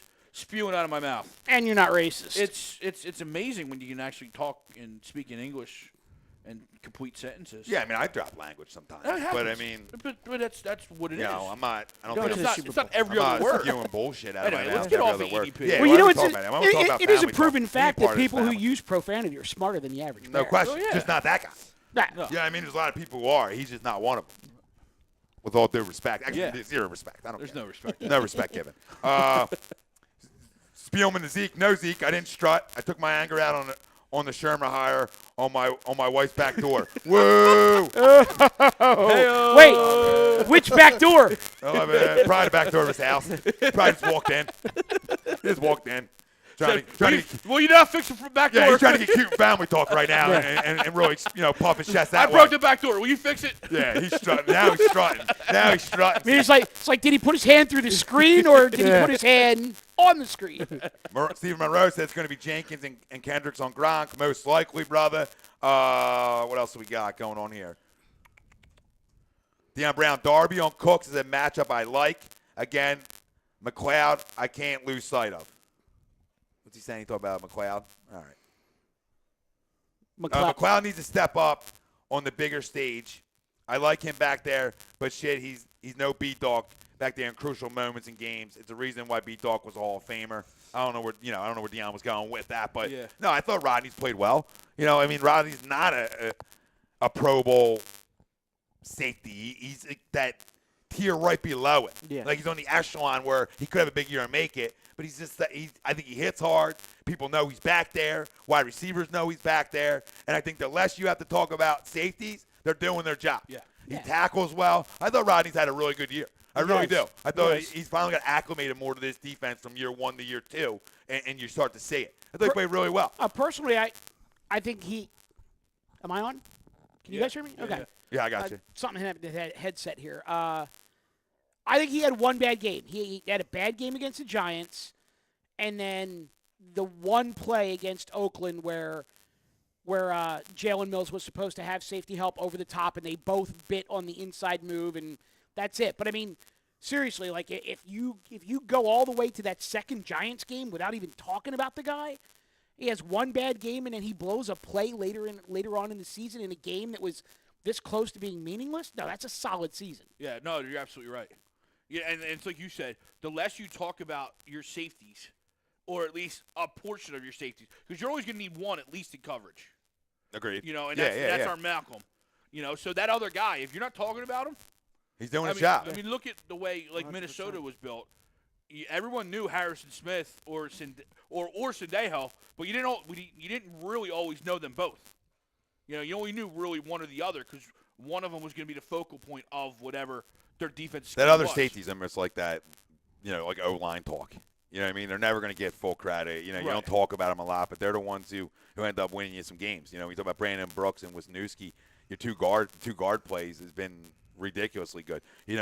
Big V getting Wisniewski back next to him is really you showed Helped him out a lot. You showed him getting settled in a lot. Yeah, I was going to say, more. can we give a little love to Vaitai this week too? Because Everson Griffin was pretty much a non-factor on Sunday. He was a non-factor, Mike. I mean, you're going against a grown man. I mean, that's grown-up talk going into that game, and I think anybody on this couch would say, all right, Everson will get one. Yeah. But they hold that guy to nothing, and for not even to hear his name called really at all is amazing for a young tackle. And I think what he just said to the whole Eagles organization is, you don't have to go look for your left tackle in the future. I'm right here. And in a game like that, to play that well, that's big. Yeah. That's big, and that's a lot to Wisniewski because that relationship's huge. Yeah, and Griffin had that one big play. He had, I think, was Clement in the backfield on that field, and he just ran right by him. And I think it set up a big, or at least a first down after that. Real quick, guys. Just beat the Bulls 101. Ben Simmons, 19 points, 15 rebounds, 14 assists. Trust it, baby. The city of winners. You think he's a little pissed off about not being named to the All-Star team? But how do you lose to the Grizzlies after that? Good Lord. Yeah, it's a tough loss. Yeah. Wow. Peter Albertson. You know they screwed themselves on the Brett Brown telling them, you guys run the table and I'll take you to the Super Bowl. Oh, yeah. Oh, that was the day after. And literally. Not even. Yeah. Not even. Hours. Hours. Like, okay, go undefeated. Oh, lose to Not Memphis. done. That's been real. Guess we're not going to the Super Bowl. Deion Brown said, okay, putting it that way about McLeod, you guys are right. I just saw him miss a lot of tackles. I think he did a lot last year. Yeah, Deion, he did miss a lot of tackles last year, and that's where his whole defense is better. Yeah. I think he's tackled better. They all really have as a whole. I mean, you're going to miss some back there. It's tough. You know what I mean? 'cause you're the coming other up- guy knows where he's going. Yeah, you're coming up a guy running full speed, and you got to break down. Yeah, it's tough. Nikki Pratty? Did I say that right? Last name? Yeah, Preddy. Pratty. How are you guys feeling about Jalen Mills? I love Mills. Yeah. I mean, I love his confidence, his swagger. I think that plays into his game a lot like it plays into Ramsey's game. He's not Jalen Ramsey, obviously. Right. But the talk, not the talking as much as Ramsey does, but just the bravado on the field. It definitely translates and helps him I'll tell you this, he's become the not corner afraid he to is. cover anybody. No, definitely not. He's not afraid of everybody. Jimmy Chonga says, dude, Skip Bayless has me rowing when he says Carson Foles and Nick Wentz. This guy tries so hard to discredit all that Wentz has done for this team. Who's this? Skip it? Skip, yeah. Ridiculous. You can't take anything away from what that kid did. Are you kidding me? Now you're looking for things. Nikki Pretty says he's better than Ramsey.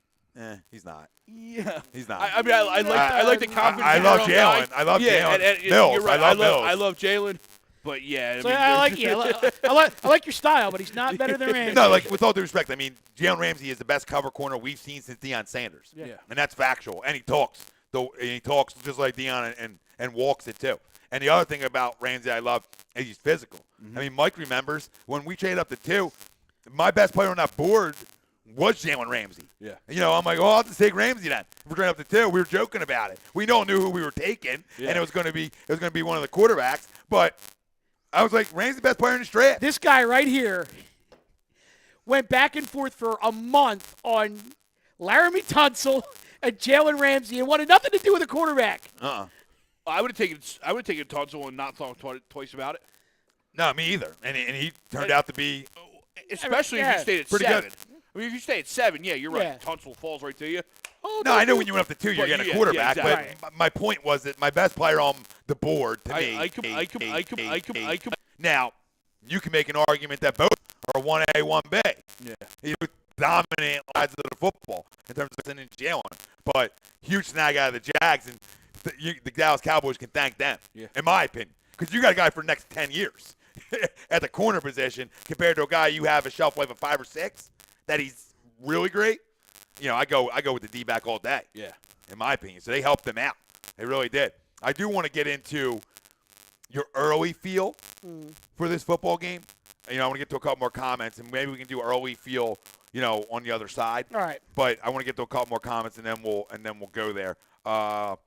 Stephen Marone Jr. Eagles utilizing running formations with 2 and 3 tight ends and passing the ball successfully is how they run the screen game and going into the shotgun. Yeah. He says Ramsey is an absolute soul eater. He definitely is. So do you guys think Sidney Jones can reach Ramsey's level? I mean, I'm telling you, he's the best cornerback that we've seen in 20 years. Yeah. I mean, I don't, Still, look, Sidney's going to be good. I think Ramsey's elite. he's special. He's a once in a 10-year type corner. They just don't come around. And although he's back right now, and I'm glad he hasn't been playing much, like it was just one of those things. Hey, man, you worked your tail off. We'll get you in the game, but ultimately you're done for the year. And you know what I mean? But you still don't know how he's going to fully recover. Game situation. He was only out there for a handful of plays. You know what I mean? I think he can be elite, but I don't think he can be game changing like Ramsey is. Well, Steve says, Sidney Jones reminds him of Bobby Taylor a lot. I agree with that comparison. Joey Ursino, what up, Joey? He said Nigel Bradham is going to be murdering guys. That's what he's done. Yeah. That's what he's done the whole time. He says Kendrick is the key to defending screen passes. Can't come off the field. I love this. Yeah, and then you know You're what absolutely right. what Bill likes to do. Yep. Renee Ballard says, just got in, guys. Gives us a high five and a heart emoji. Love heart emojis Love in the it. comments. I mentioned this on the last show. I'm not sure if you guys saw it, but can we give my man Torrey Smith some love now? He and Alshon Hey, big plays. Torrey's making. I saw people's timeline. I saw people during the game. I got the boy, get rid of him. Then he made huge boy later. I love that kind of stuff. Hey, my heart dropped when that flea flicker went to him. I ain't gonna lie. You didn't even know it was going to him until he caught it. Come on. There's only one guy you're going deep to in a flea flicker. All right, fair enough. So Nikki Preddy says Patrick Peterson is the number 1 DB in the league. That's not. That's no. He was. And then he says, then Josh Norman. No. No. I like your comment because I like you chiming in, brother. But that's wrong. Although honestly, you could make an argument for 2-3. They're just not They're 1-2. Yeah, they're not Ramsey. They're not 1-2. They're not Ramsey. And AJ Boye helps them. Yeah. Because he's a really good corner too. But the kid is special. Yeah.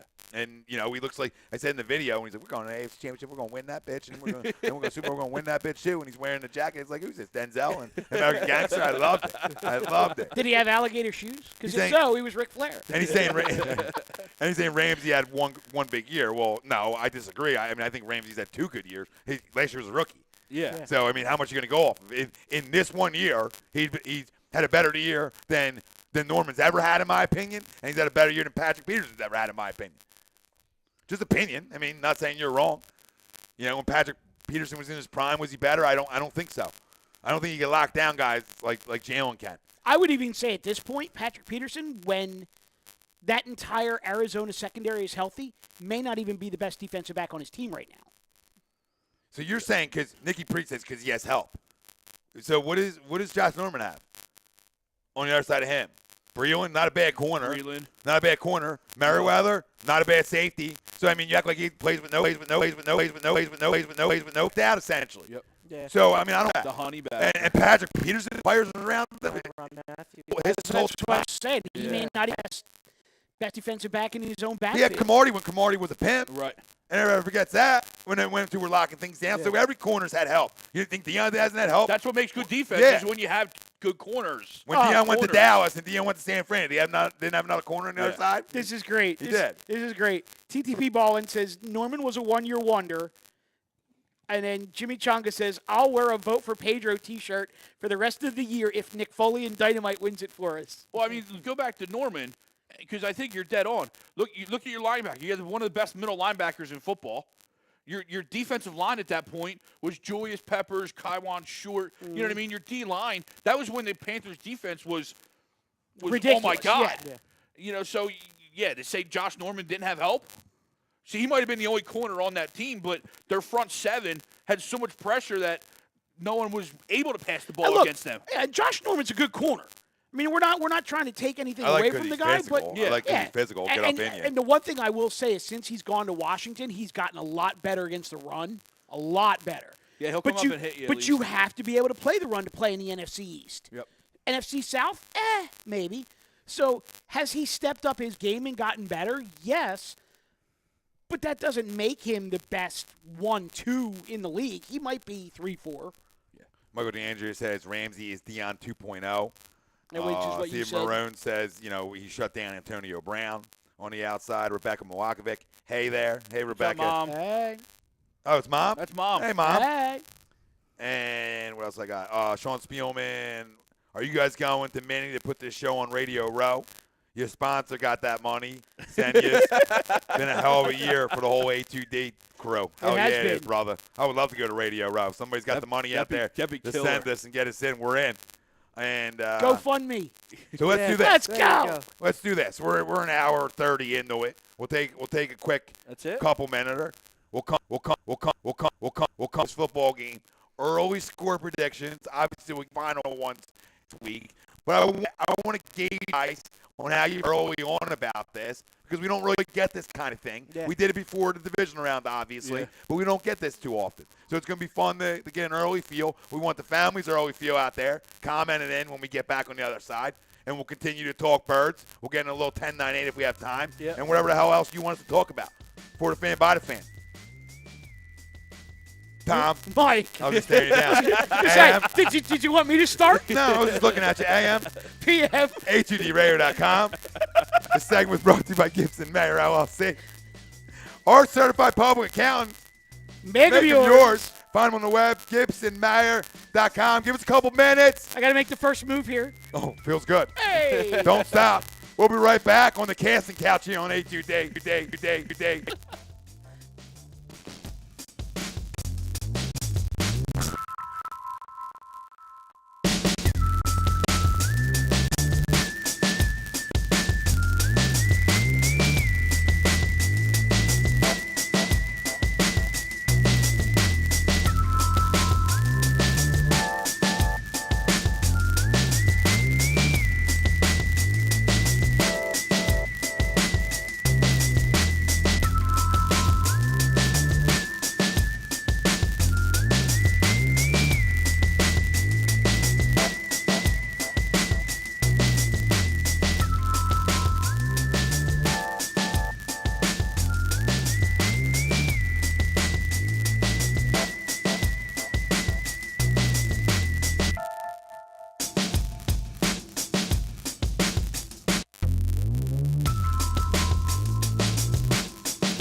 Hi, folks. Bob Mannery here.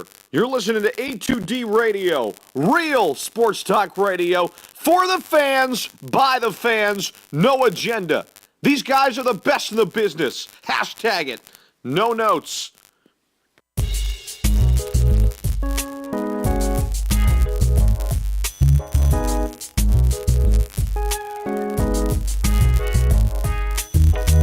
Tom and Mike, AM in the PM, is brought to you by Gibson Mayer, LLC, certified public accountants. Gibson Mayer, located in Yardley, PA, is a leading accounting and business consulting firm with a proven track record of handling critical issues with expertise across many different industries, including construction, distribution, hospitality, manufacturing, real estate, service trades, merchandising, professional services, and professional athletes. Give them a call at 215-369-3300. That's 215-369-6969. Consultation is always free. And if you tell them that Mike from Tom and Mike AM in the PM, you will receive 10% off all tax services completed by February 15th. That's Gibson Mayer, LLC, certified public accountants. 215-369-3300. Or visit them on the web at www.gibsonmayer.com. That's www.gibsonmayer.com.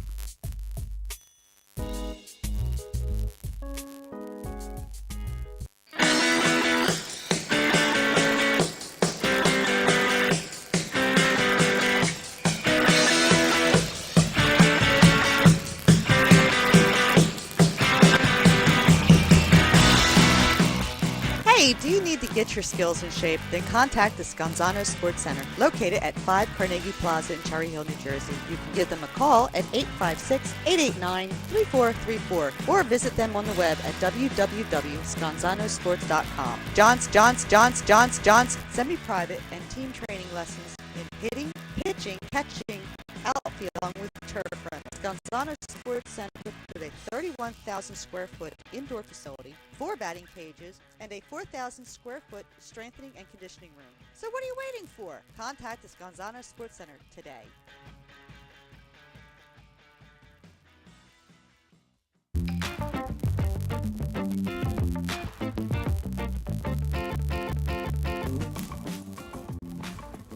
A2DRadio.com, sponsored by the Sports Outlet for all your needs. Located at 703 Horse Pike in Glendora, New Jersey. Give them a call at 856-992-2030 or email them at sportsoutletnj@comcast.net or visit them on the web at www.sportsoutletinc.com.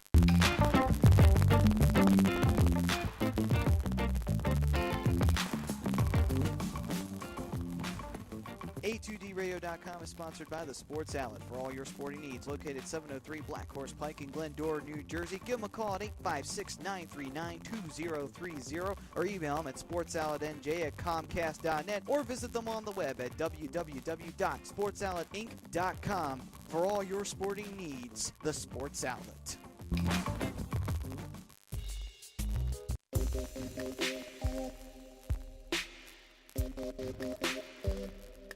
Tom Arnone, Big Mikey Smalls, Tom, Mike, AM, in the PM, only on A2DRadio.com.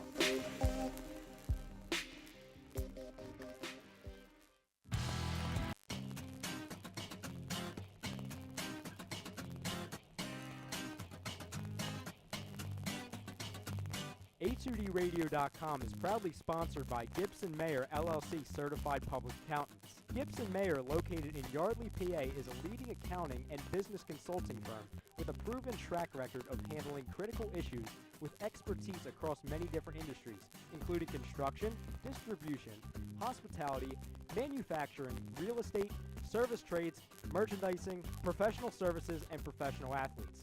Give them a call at 215-369-3300. That's 215-369-3300. Your initial consultation is always free, and if you tell them that Tom and Mike from AM and the PM sent you, you'll receive 15% off all income tax services completed by February 15th.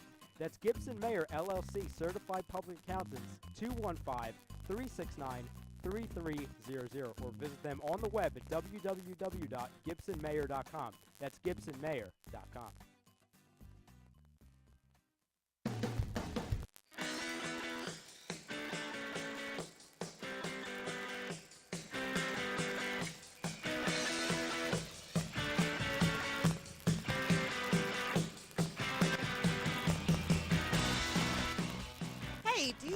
get your skills in shape, then contact the Scanzano Sports Center, located at 5 Carnegie Plaza in Cherry Hill, New Jersey. You can give them a call at 856-889-3434 or visit them on the web at www.scanzanosports.com. John Scanzano offers individual, semi-private, and team training lessons in hitting, pitching, catching, outfield, along with turf rentals. The Scanzano Sports Center is equipped with a 31,000 square foot indoor facility, 4 batting cages, and a 4,000 square foot strengthening and conditioning room. So what are you waiting for? Contact the Scanzano Sports Center today.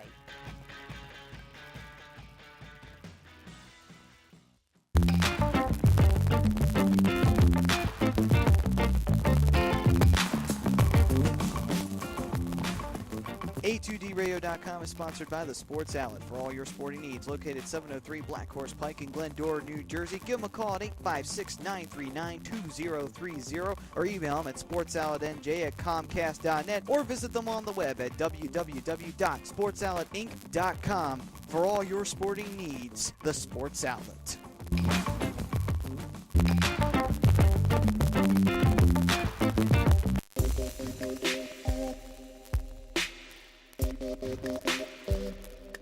Tom Arnone, Big Mikey Smalls, Tom, Mike, AM, in the PM.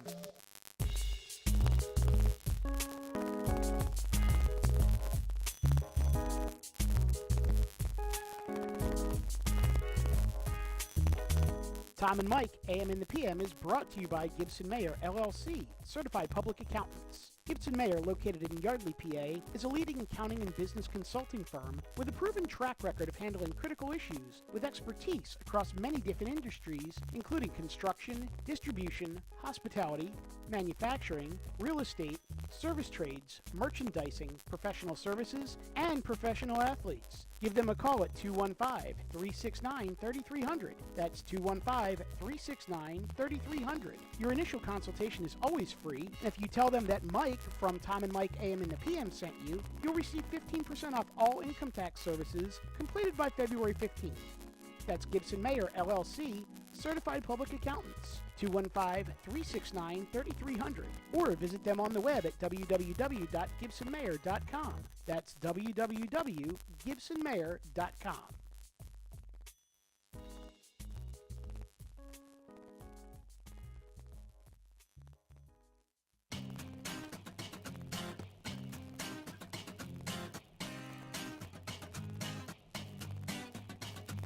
A2DRadio.com is proudly sponsored by Gibson Mayer, LLC Certified Public Accountants. Gibson Mayer, located in Yardley, PA, is a leading accounting and business consulting firm with a proven track record of handling critical issues with expertise across many different industries, including construction, distribution, hospitality, manufacturing, real estate, service trades, merchandising, professional services, and professional athletes.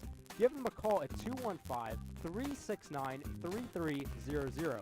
That's 215-369-3300. Your initial consultation is always free, and if you tell them that Tom and Mike from AM and the PM sent you, you'll receive 15% off all income tax services completed by February 15th.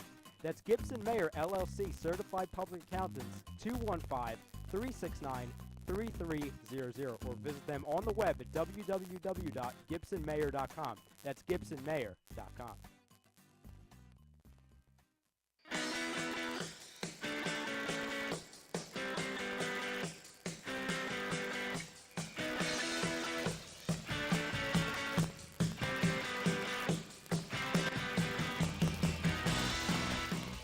Hey, do you need to get your skills in shape? Then contact the Scanzano Sports Center, located at 5 Carnegie Plaza in Cherry Hill, New Jersey. You can give them a call at 856-889-3434 or visit them on the web at www.scanzanosports.com. John Scanzano offers individual, semi-private, and team training lessons in hitting, pitching, catching, outfield, along with turf rentals. The Scanzano Sports Center is equipped with a 31,000 square foot indoor facility, 4 batting cages, and a 4,000 square foot strengthening and conditioning room. So what are you waiting for? Contact the Scanzano Sports Center today.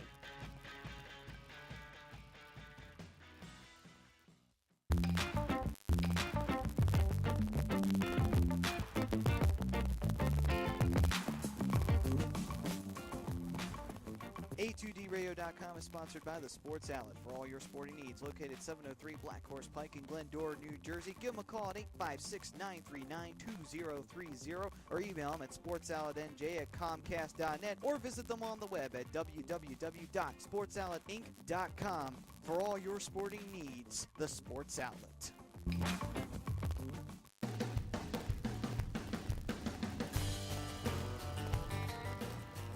You're listening to Tom and Mike, AM in the PM, on A2DRadio.com.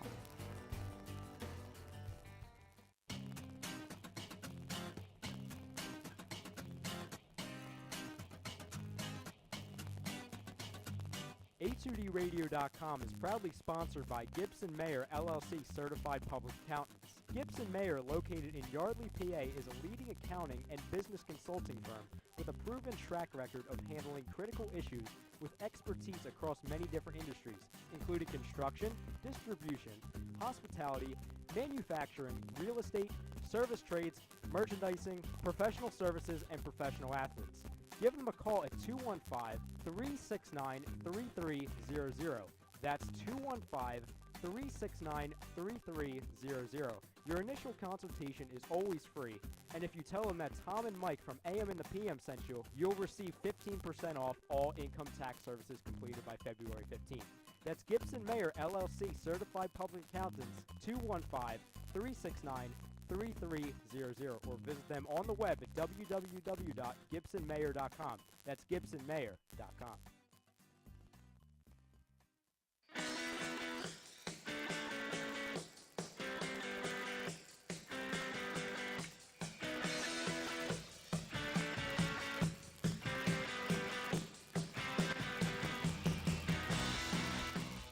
Hey, do you need to get your skills in shape? Then contact the Scanzano Sports Center, located at 5 Carnegie Plaza in Cherry Hill, New Jersey. You can give them a call at 856-889-3434 or visit them on the web at www.scanzanosports.com. John Scanzano offers individual, semi-private, and team training lessons in hitting, pitching, catching, outfield, along with turf rentals. The Scanzano Sports Center is equipped with a 31,000 square foot indoor facility, 4 batting cages, and a 4,000 square foot strengthening and conditioning room. So what are you waiting for? Contact the Scanzano Sports Center today.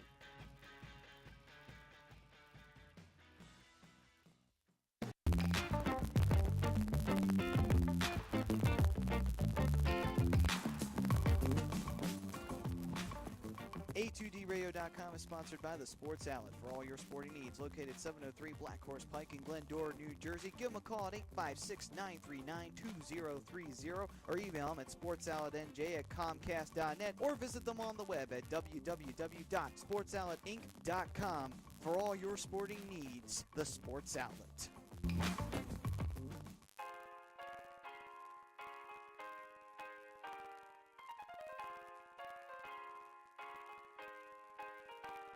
Well, hello again, everyone. This is Bob Mannery, and you're listening to Tom and Mike, AM in the PM, only on A2D Radio. Tom and Mike, these guys are fucking awesome.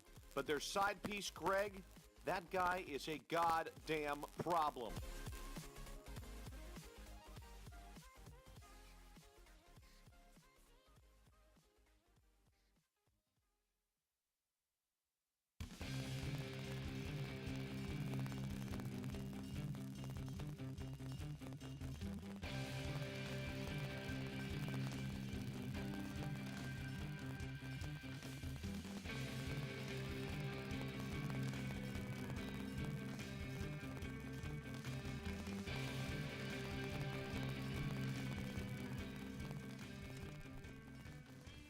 That's perfect. That's like that hit, like perfect, like right into it. Tom, Mike, AM, in the PM. A2DRadio.com. We are live from the BMW of Atlantic City Studios. BMW of Atlantic City, right back to 17 of the Parkway. Find them online, BMW of AtlanticCity.com. Every Wednesday night, brought to you by our certified public accountant. Make them yours, Gibson Mayer LLC. Find them on the web, GibsonMayer.com. Don't let the Super Bowl deter you from the fact that it is tax season. Yeah, I've been forgetting too. Get that stuff done. Tell Gibson Mayer you heard the commercial here. Maybe they'll float you a little discount. Yeah, I mean, he's for the people. He's a man of the people. No question about it, right? What's Bobby Hartman saying? Side piece Greg is a goddamn problem. Team Doug. Hashtag it Team Doug. Bobby always spot on. Tom Arnone, Michael Mataraki, Greg Moakovic, Ralphie D, Robbie Pove. We're all rocking it out. Fly Eagles fly. If you're just joining us, our poll question brought to you by Where I Left the Fungo, Scanzano Sports. Find them on the web, scanzanosports.com. Who is most responsible for the Eagles' second-year surge to the Super Bowl? Jeffrey Lurie, Howie Roseman, Doug Peterson, or Carson Wentz? Let us know. Facebook, Twitter, Instagram, YouTube. A2D Radio is where you can find us. We're here for the people. The worldwide leader of Real Talk. Yes, sir. For the fan, by the fan. Going to see you all on Broad real soon. I know Michael went with Howie. Gregory, we're going full names. Gregory went with That's what happens when you're in trouble. 111, one Mr. 11, Carson. The smart man over next to Greg went with myself, Dougie P. So, you know, that's where we stand. Where do you stand on it? And we're going to give our early Super Bowl predictions. And then we'll give you our final ones next week as well. We want yours. Chime in. How you feeling? What's the score you're thinking? What are your early players of the game? Who's got to win for you? We want all that. No Visa gift card on the line tonight. That's next Wednesday. All right? We can't be just dishing out. And nobody ever screenshots shit, so nobody ever wins. Like, I ain't hunting. You down to give you money? Come find me. It's too much work to go through all them comments. It is. You know what I mean? It is a lot of work. We're a fan by the fan, but I'm not like, you know, I'm not hunting you down to give you money. That's all I'm trying to say. So, early predictions. Get a little feeler out there. How you feeling? Score, and do what we do every week. Offense, defense, player of the game. Start with Ralphie D and work our way around. So we're going to player of the game and score, right? Yep, and give me offense and defense. All right. So I'll go. And prepare to show your work. Yeah. Thanks, Teach. If You know somebody has a teaching background. Hey. Gotta explain yourself. If Gronk's not playing, which he will be playing, but if he's not playing, I have us winning 24-13. I think our defense is that good to shut the rest of the wide receivers down. But if you insert Gronk into there, I think it's just a whole nother different animal to deal with. But if he's not playing, I think 24-13 Eagles. But if he is playing, I'll go 24-21 Eagles. Love it. Yeah. Player of the game on the offense has to be Nicky Foles. He's got to bring it. I mean, I think he's the one that has to get the offense going. I think if you want to get Nicky Foles going and get him into that mindset, hit the RPOs real quick, get the one-hitters going. On the defense side of the ball, it's got to be the man that has the most money on the team right now, Fletcher Cox.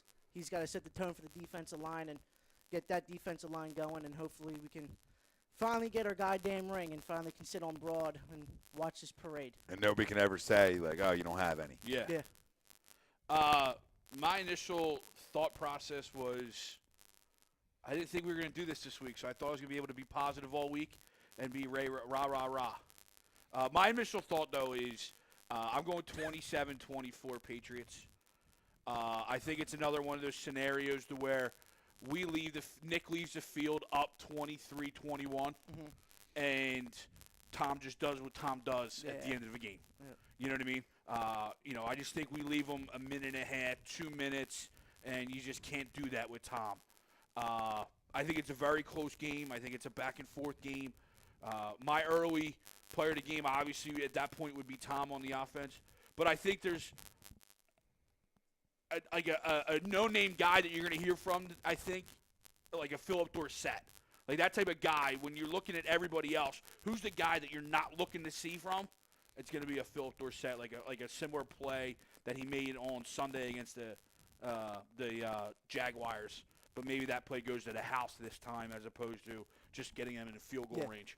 And then on the outside, or on the defensive side, it's got, I don't know, partly, I guess, because you don't know anybody on their defense. I'm going to go Malcolm Butler. Oh, well. All right. So. You want me to go before you? Your call. Oh, whatever. I mean, I'm ready. Good. 27-17 2-score game late. They take a field goal on late. They go up 10. I just feel it. It has all the makings. I mean, everything this season, the way it's gone. What we talked about before Carson got hurt. We were talking about curses ending, and it was it wouldn't be that easy. We're Philly. We've been through so much. We're not going to go blow everybody out and run to the Super Bowl and everything be that easy. And then he gets hurt. And the way this team's battled and played, anybody that goes against him, it's almost crazy at this point.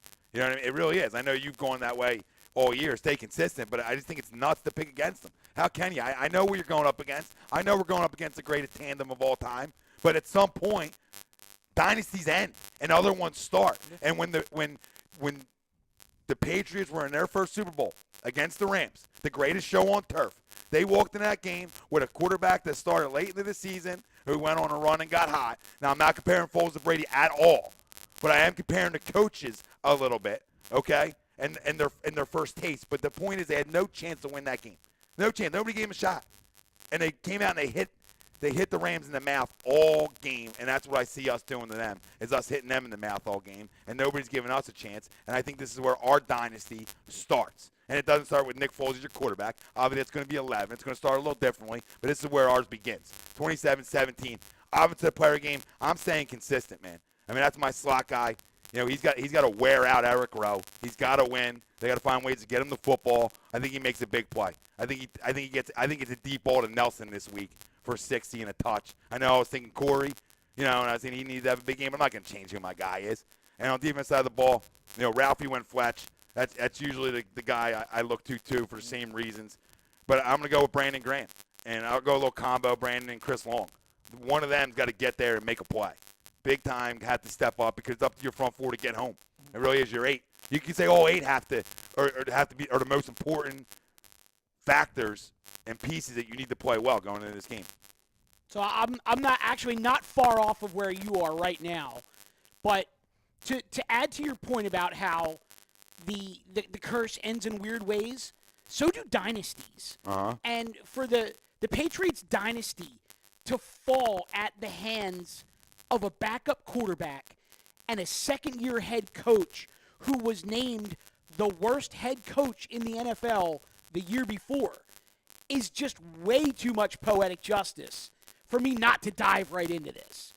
So I actually have the Birds up 27-21. A late Jake Elliott field goal takes it to 30-21, makes it a 2-score game, puts it out of reach. My offensive player of the game, again, dynasties end in weird ways. LeGarrette gets 2 against his former team. Love 2. it. Does he smoke one in Two. the end zone? 2 times against his former team. My defensive player of the game will be the young protege, Derek Barnett.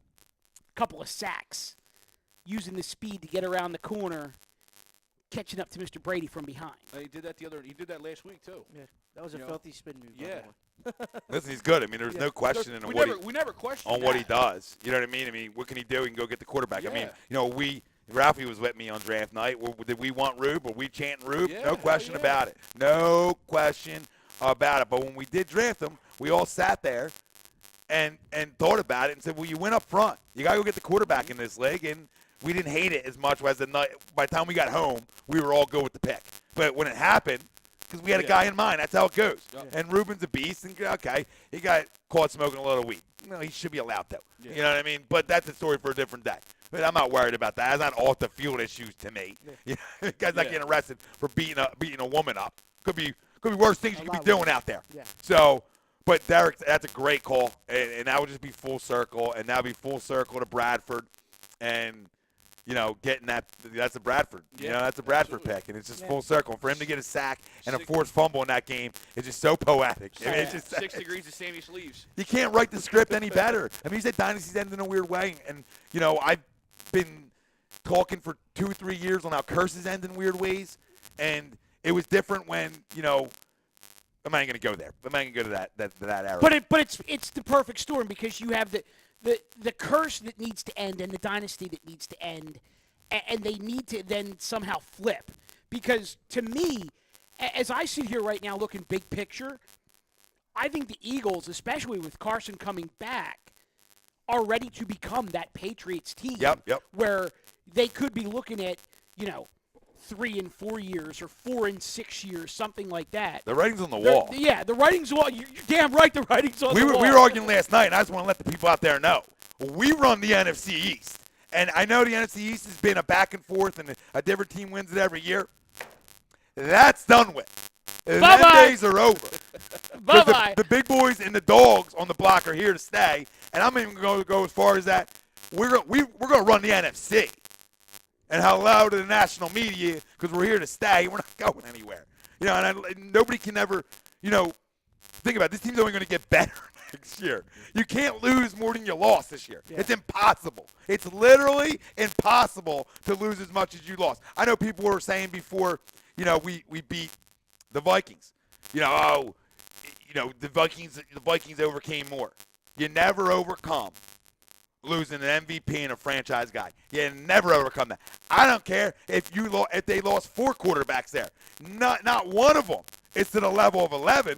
So don't tell me you lost more.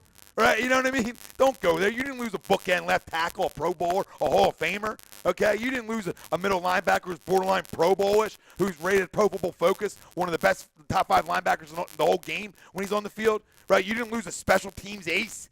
Right, the captain of your special teams. Every captain of this football team, besides I believe Malcolm Jenkins, has been out, been gone.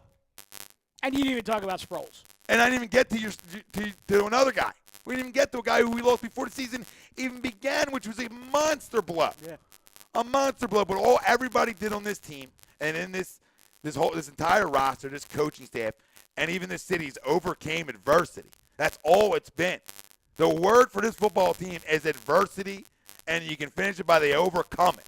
They just do. It's amazing. It's amazing, and I believe that everything Doug learned from Shula, Marino, I'm going to stick to. I'm going to preach it through people's heads that you're around so much greatness. If you don't pick up on stuff, then you're just a dope. This guy was coaching high school football not even that long ago. Wasn't even calling plays with Andy. And Nick talks about how he's one of the best play callers he's ever been around. And guys talk about that. It's amazing. It's amazing that we're here and we're having this show leading up to Super Bowl 52. It's amazing. Well, it really is. It feels so good. And I don't even know what to say sometimes. How great is it, though, that your head coach, who was a backup quarterback, and your offensive coordinator, who was a backup quarterback, and your quarterback's coach, who was a backup quarterback, are guiding your backup quarterback through the deep waters of the NFC playoffs, getting this guy to the Pro Bowl and getting him ready to go out and finish the deal. No question. And I still say Frank Reich, with the greatest comeback in postseason history, him being there helps way more than anybody realizes. No question. To have that experience of playing big games like he's played in and the battle as a backup in the postseason before to be able to talk to Nick about that, that's huge. You can't.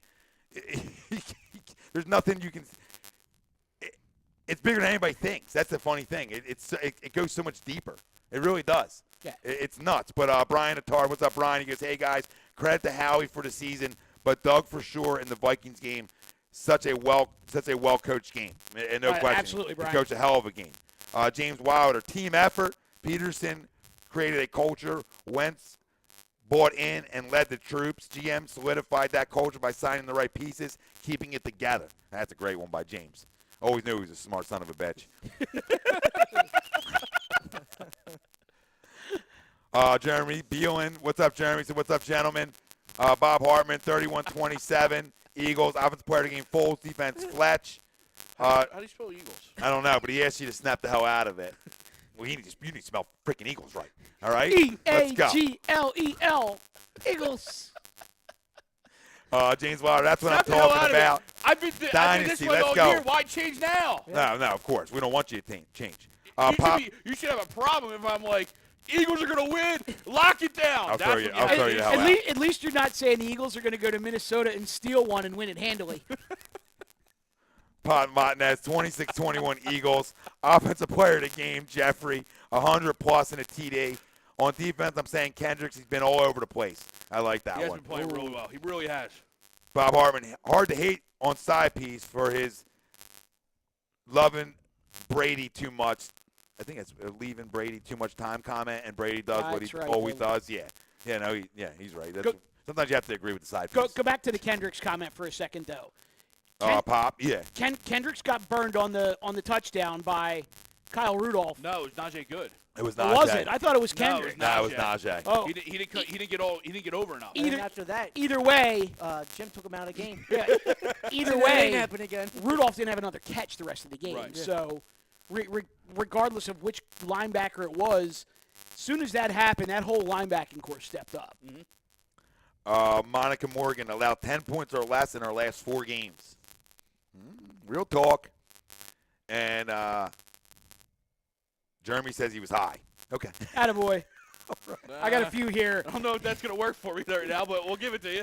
Jimmy Chonga, 24-21 Eagles. Jake Elliott with the game-winning 60-yard field goal. 60-yard. And then he says poetic justice. I don't care if you have goddamn Alzheimer's. You can't forget the chant. You can't forget the chant, Jeremy. Ain't no running from that. I don't care if you have Michael Irvin's crack pipe. I don't care what you had. You can't run from that. You got to get that right every day and twice and 25 times on Sunday, especially if you're down there. Damn. By the way, that might be the best comment you've ever made. Felt right. Felt right. I let it sit for a minute before I came out with it. Doug Z says, laugh my ass off, Bob. Much more of Zeke coming at you. I guess Zeke's coming hot. Here he comes.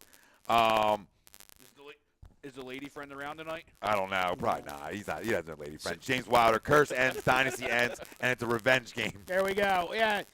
Dion says 24-20 Eagles, baby. He says Tom does Tom, meaning Brady. He does Tom late. But our D comes up with a crazy critical turnover, and we run the clock out. Make them use their timeouts. I like it. Renee Ballard, 28-17 Eagles. Miss a point after, but get a safety. Interesting. We got the pick 6 now. I want the safety this game.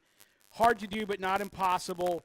It says POG, Dougie P again. Okay. All right. Offensive, Ertz, Burton, Selleck, the tight ends. Dion says Blunt 2 rings, Malcolm 1 ring, Torrey 1 ring. Believe me, they will be a factor on the biggest stage ever in that locker room because they have been there. Preach, brother. No doubt about that. Renee Ballard says defense, Brandon Graham.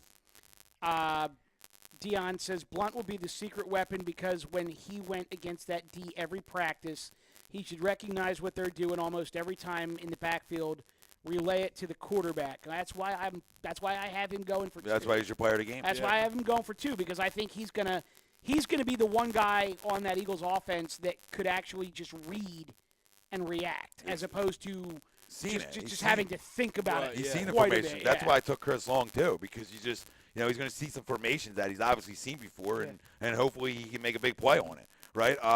Real quick, we got where's it at? Jeremy says it's our time. Our defensive line going to bring it. Our time, TIEM. I think he spelled it right. I didn't check. Where was that? Okay, James Wilder. Fine, I'll give you a score. 35-16 Eagles. Get your field goal team ready, Belichick. Chris Lyons, Brady breaks leg on the final drive of the first half. Boston mourns for 4 days. Belichick gets DUI. Actually, what's really funny about that? And he's caught in the car with Ursay. What is really, really funny about that, it cracks me up that Chris says that, because I was thinking that, like we kind of did last week with A2D and our Facebook page and everything like that, we'll ask our people to throw bold predictions out there.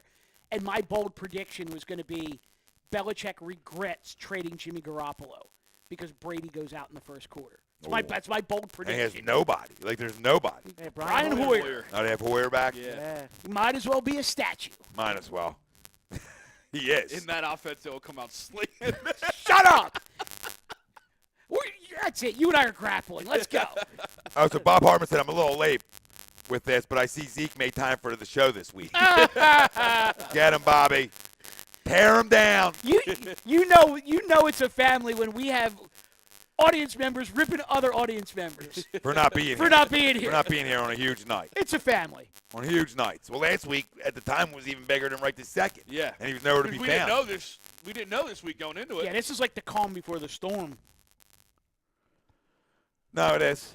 It is. It really is a calm before the storm, too, because it doesn't feel like we're there yet. You know, next week's going to really ramp it up. Yeah, next week's really going to start sinking in. Like, holy shit. We're here. We're doing this, Yeah. you know, Radio Row and you know, all the media day, when all the guys are talking on the podiums and all that. That's where it's really, really going to sink in that, hey, baby, we're playing for a Super Bowl. We're about to skin a goat. Dave L., who's that lump that picked the Patriots? This He's our guy. problem. He's our problem. Listen, our man, the myth, the legend, Bob Menery, has already taken care of him in our intro. So, I mean, there's nothing more we can do about the situation than what we've done. I would love to try to get Bob on next week because you know he's a big old Patriots fan. Yeah, he is. Yeah. Well, Up we're there, coming up for there you, in brother. Boston. So, hey, Bob, guess what, buddy? It's on. Get a little phone action up in this piece. For Bobby? Yeah, for We'll Bobby. take Bobby on. Yeah. I love how, you know, I love. We're like we're the underdog, A2D too. You know what I mean? Yeah. Against Boston, you know, Boston's got Barstool. You know, even though they moved out and sold out and moved to New York, whatever. Boston's such a great city though. But whatever, regardless. But it really is a whole underdog for all of us. We're an underdog to them, and I expect for the next 11 days to continue to take shots because we're coming for you too. I mean, I'm just saying. I'm not saying but we're coming for everybody. You know, our plan is, hello, we go on a dynasty, and we rise to the top. You think somebody didn't have, I know Chris said this the other day, it was hysterical. You think somebody didn't have the same idea in Cleveland? They just never won nothing. Yeah. Yeah, they just never won nothing. Bob Harmer said we need an HUD radio family float for the parade. Yeah, we got Ooh. if we know some people to put one together, we got to get working. Get your guys working. Get their hands dirty. Let's go. And Bob Harmer says, yeah, we need Menery. Curse words everywhere. Yeah, I mean, it would be every other word. It really would be every other word. So that's our early predictions, boys, for Super Bowl 52. That puts a wrap on that. What do you boys want to get into now? You want to talk a little 10-9-8? Yeah, let's dive in. Yeah, we got about 7 minutes left. Why don't we hit some 10-9-8s and then we'll roll? Yeah, talk some 10-9-8. Big win tonight. All right, I know Ralphie's out of this. This is where the family dinner table takes a turn. Actually, Ralph, if you would like to participate, we're willing to allow you. You just can't talk bad about him. Yep. Hey, look, he's Well, like, but Ralphie brought up a good point off air during the break is there any moves out there that you guys make at this point of the year? Like, is there any move that you're going to make that, like, I guess would impact going forward, or do you not mess with it and you just let it go? Or if you make a move, what are you going for? I mean, the Kawhi deal would make tons of sense because you're really not giving anything up but a ton of picks, really. So, I mean, that's a no-brainer. I don't know why San Antonio would buy into that when obviously you get Kawhi. You already have Joel, Ben, and all the talent on this basketball team. They're already winning basketball games. You know, I don't know what that does for San Antonio. That's just wasted first-round picks in my eyes. But that ties into the whole – that's Brian Colangelo's MO right now because the NBA is running it. It's let's get rid of all these picks. Let's get rid of all these assets that has been built up that made this team what it is today. You know what I mean? So, yeah, that type of trade makes sense because the NBA is running Brian Colangelo right now and saying get these picks back, get these assets out of there so that you guys are either good or you stink, but you still have nothing in the pipeline to make you better. You're just going to be the old 76ers as you've always been. You're either going to be at the top of the East or you're going to be that doorstep ace seed. You know, I look at going after, a bench guy, a six-man type of guy, a seventh-man type of guy. I think it'd be fitting for a guy like Lou Williams to come back and be that spark off the bench from a scoring perspective. You know, TJ's right now molded into that six-man role, but that maybe if Lou is that seventh man that comes in and that guy's going to take the big shot from the outside. Yeah, maybe help Markel with a shot. Help Markel, because at this point, is Markel even coming back? I don't know. Look, I personally, I love Kemba Walker, but if Michael Jordan is looking for 3 first-round draft picks for him, I'll pass. I mean, Kawhi, I don't think there's anything to that story at all. I don't think Pop is letting him get out of San Antonio. I mean, other than that, there might be some deals, like you said, like, you know, a guy like a Lou Williams or, you know, a shooter here, a defender there, something like that. they got to get healthy. Yeah. I mean, it's, Reddick out hurts, Bayless out while Reddick is out hurts. I know McConnell tonight missed the game because his father-in-law, I believe, passed away, or somebody in his wife's family passed away, and he was off at the funeral. I mean, all the credit in the world. I'm looking at their box score right now. They had 6 guys in double figures. I mean, Covington 16, Embiid 22, TLC had 12, Dario 21 and 10. Big step Another up. big game out of Dario. And then Ben 19, 17 and 14. And then Justin Anderson off the bench with 12. So, good team effort on a night when they're shorthanded against an opponent that could be a little bit tough. They got to just keep they have to find ways to finish out games that they have a lead. Mm-hmm. I mean, obviously with us being on the air, we don't know how this game flow went. They won by 14. I would like to know, were they up quite a bit and just finished it out at 14, or was it a situation where they tacked on? They tacked on some free throws at the end, stuff like that. Like, I'm not in a rush to go out and make any splashes. Like, I'm okay with, like, a Lou Williams, something like that. I mean, would I give up 5 first-round picks for Kawhi Leonard? Yeah, yesterday. I mean, that's like a no-brainer. Yeah. That's why I just don't see any validity to that either, that deal. It just doesn't make sense on San Antonio's part. Right. Like, why am I not getting Dario in a deal or somebody of substance back with the picks? But, a Lou Williams works, and even saying status quo works for me because I just want the boys to get a taste of it. Mm-hmm. And once you get a taste of it, you that next step can happen.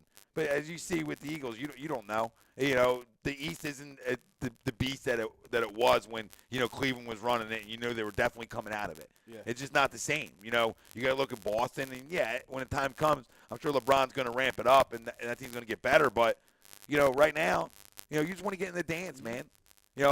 Steal a couple games from a team in a series, maybe win a series, and you build from there. Lou Williams, can he help you win a series? Of course he can. Yeah. I'm okay with that. You're not going to have to give up a ton to get him either.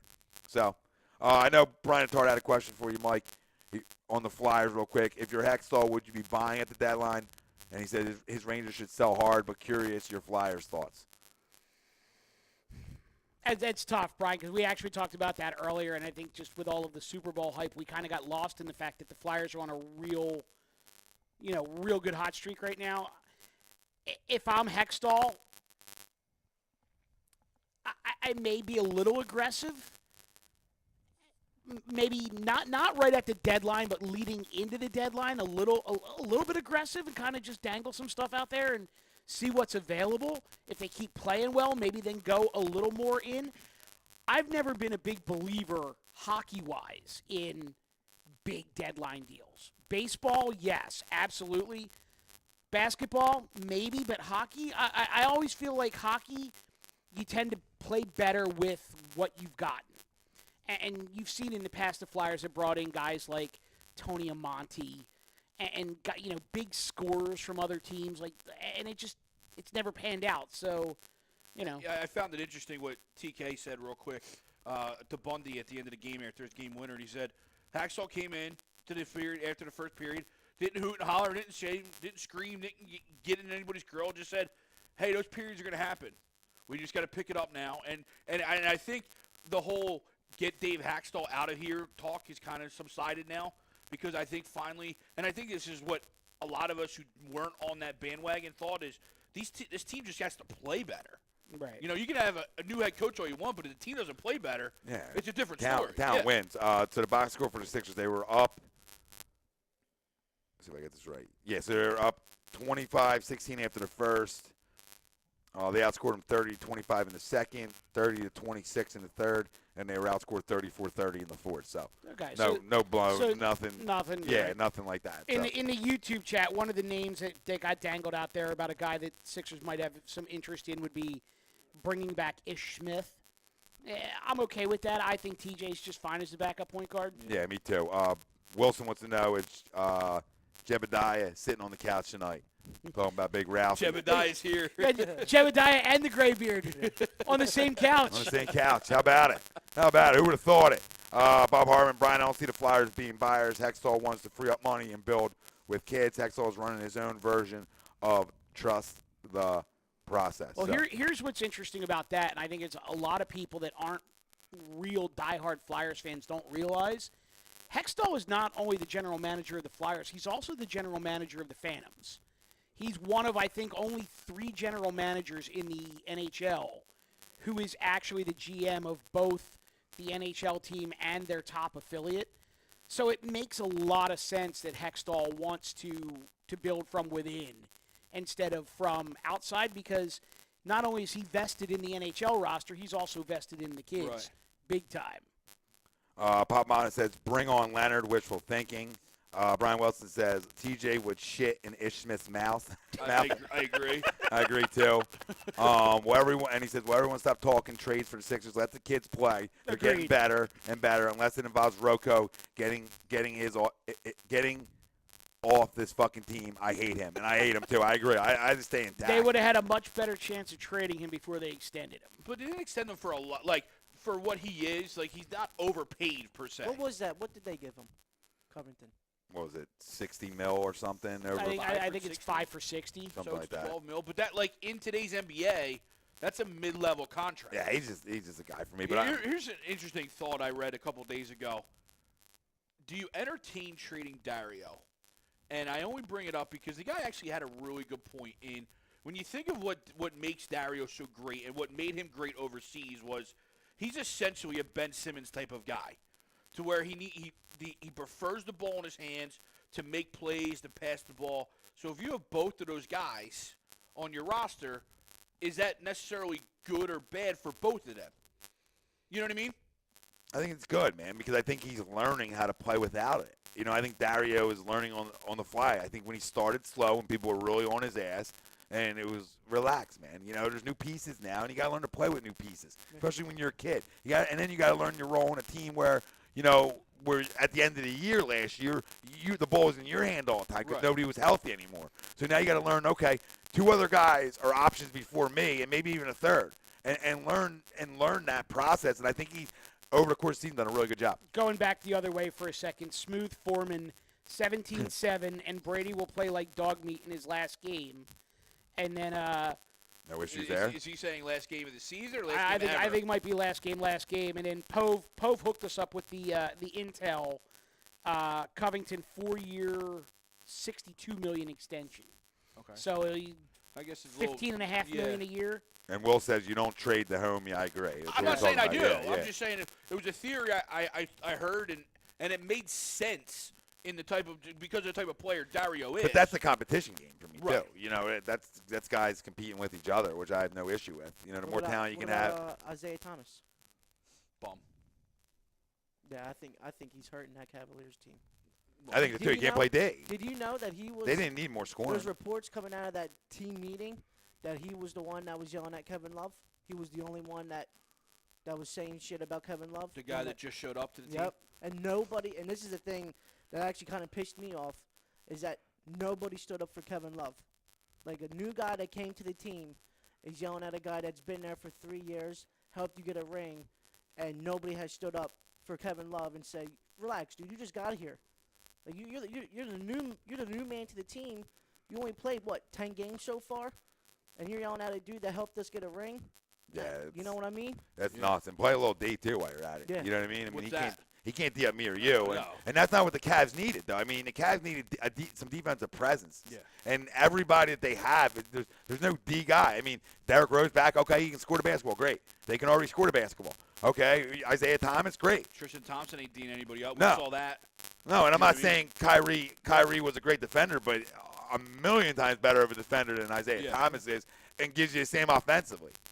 The deal for me never made sense on Cleveland's end. I just felt like you're Except trading for you get a top 3 pick. the pick, yeah, but in terms of the player, Right. I mean Kyrie's a franchise caliber player. I need something semi in return of that, and that's not Isaiah Thomas to me. I need a guy who can do it on both ends. Right. I think it's I'm a with little bit. Looking to build my team, if knowing what I have, okay, I think Crowder has been almost non-existent defensively for them. I thought that was the guy they were bringing in that brings some toughness to that team. Yeah. Brought 0. So, I mean, I have no issue seeing them in 7. I just don't. I'm not scared of them. No. I'm more scared of Boston. Talking about who I'm scared in 7. Toronto as well, who's dangerous. I think there's 2 teams that are saying, hey, we're talking about dynasties ending stuff. Hey, and it's not LeBron's fault. One man can only, he's 35 years old. He can only do it for so long. Dominate. It's one guy. So, real quick, and we'll get out of here. Brian Wells says he can score, but that's it. George Hill would be a good move for them. I don't hate it. And you had him on a George Hill. And he said Kyrie isn't a franchise caliber player. He is a franchise player. Yeah. Yeah. Semantics. and Doug Zeke said his D's up in Chloe. That's where he's at. Tristan. He's D'ing up Chloe. Yeah. So just to confirm that, Zeke's in the house talking about defense. We're talking D. But hold on a second. Is he D'ing up Chloe or is she D'ing him up? Hey now. Could be man on man. And they come out. Are they zoning it up? I don't know what goes on in their room. They make me playing a little zone day. Where's Rafferty at? Somebody came out of the closet. The one thing you're not hearing, onions.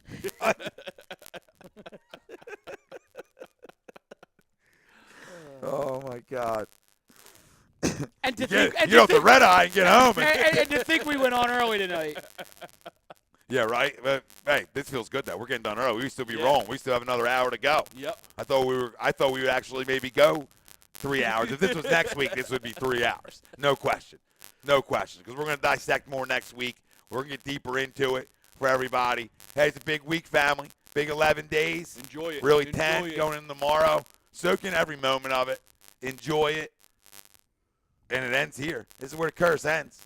And we'll see you next Wednesday, but that following Wednesday, we'll be seeing everybody on Broad, just so you know where to find us. Yeah, we'll throw the disclaimer out there. If there's a parade, there ain't going to be a Tom and Mike AM in the PM that week. That'll be on Broad Street. We'll be on Broad Street. A lot of phones, a lot of videos, a lot of viral.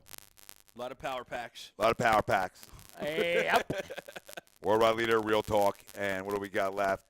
James Wilder, 11 more sleepless nights. It's love that. You know what? Hold on a second, though. James, don't sleep over this. Love it. Live it. Revel it. This is not something you want to lose sleep over. I think it's his excitement level is why he's losing sleep. And I dig the excitement level, but right now, you need to sleep well knowing that your team is at the top of the NFC, right there on that cusp. This is not sleepless time. This is nighty-night time. Yeah, and you're going to put night-night to the goat, too. I mean, this is night-night all around. You should sleep well. You should sleep like a freaking infant because it's ending. I like a baby. It's ending, fam. This is where it ends. This is where it all comes down. Pop says, let's get it. Listen, thank everybody for listening. Tomorrow night, you catch Lazy Booking. If you're a wrestling degenerate, they'll be on at 7:30. For you hockey junks, all right, you'll have the Hockey Happy Hour on at 10. Breaking down all that flyer talk you wanted us to break down. They'll break it down in a little more detail for you. And then Sunday, Agree Disagree will be on probably 11:30 a.m. We'll be talking, obviously, Eagles, Pats. And then all next week, we'll be rocking. Doing your pregame analysis of the Pro Bowl. Yeah, we're really breaking it down. Hoping Sean Taylor comes back from the dead and lays somebody the hell out and makes it a game again. One can wish. To Sam Hinkie, to Sean Taylor, to Jerome Brown, to Buddy Ryan, to Jim Johnson, to Reggie White. We love you all. And it's ending for everybody upstairs because God's a goddamn realist and we love him. Let's go. Let's go. Another edition, Tom. Mike. AM. In the PM. A2DRadio.com. We'd like to thank our Wednesday night show sponsor, Gibson Mayer, LLC. Did we spell that right? Find them on the web. We got them. Find them on the web, GibsonMayer.com. Our certified public accountant. Make them yours. Tom Arnone, Michael Mataraki, Greg Milwakovic, Ralphie D, Robbie Poe, all our family out there. The worldwide leader of Real Talk for the fan. Notes in the making of this show. That's a lie. Fly Eagles, fly out. Thank you.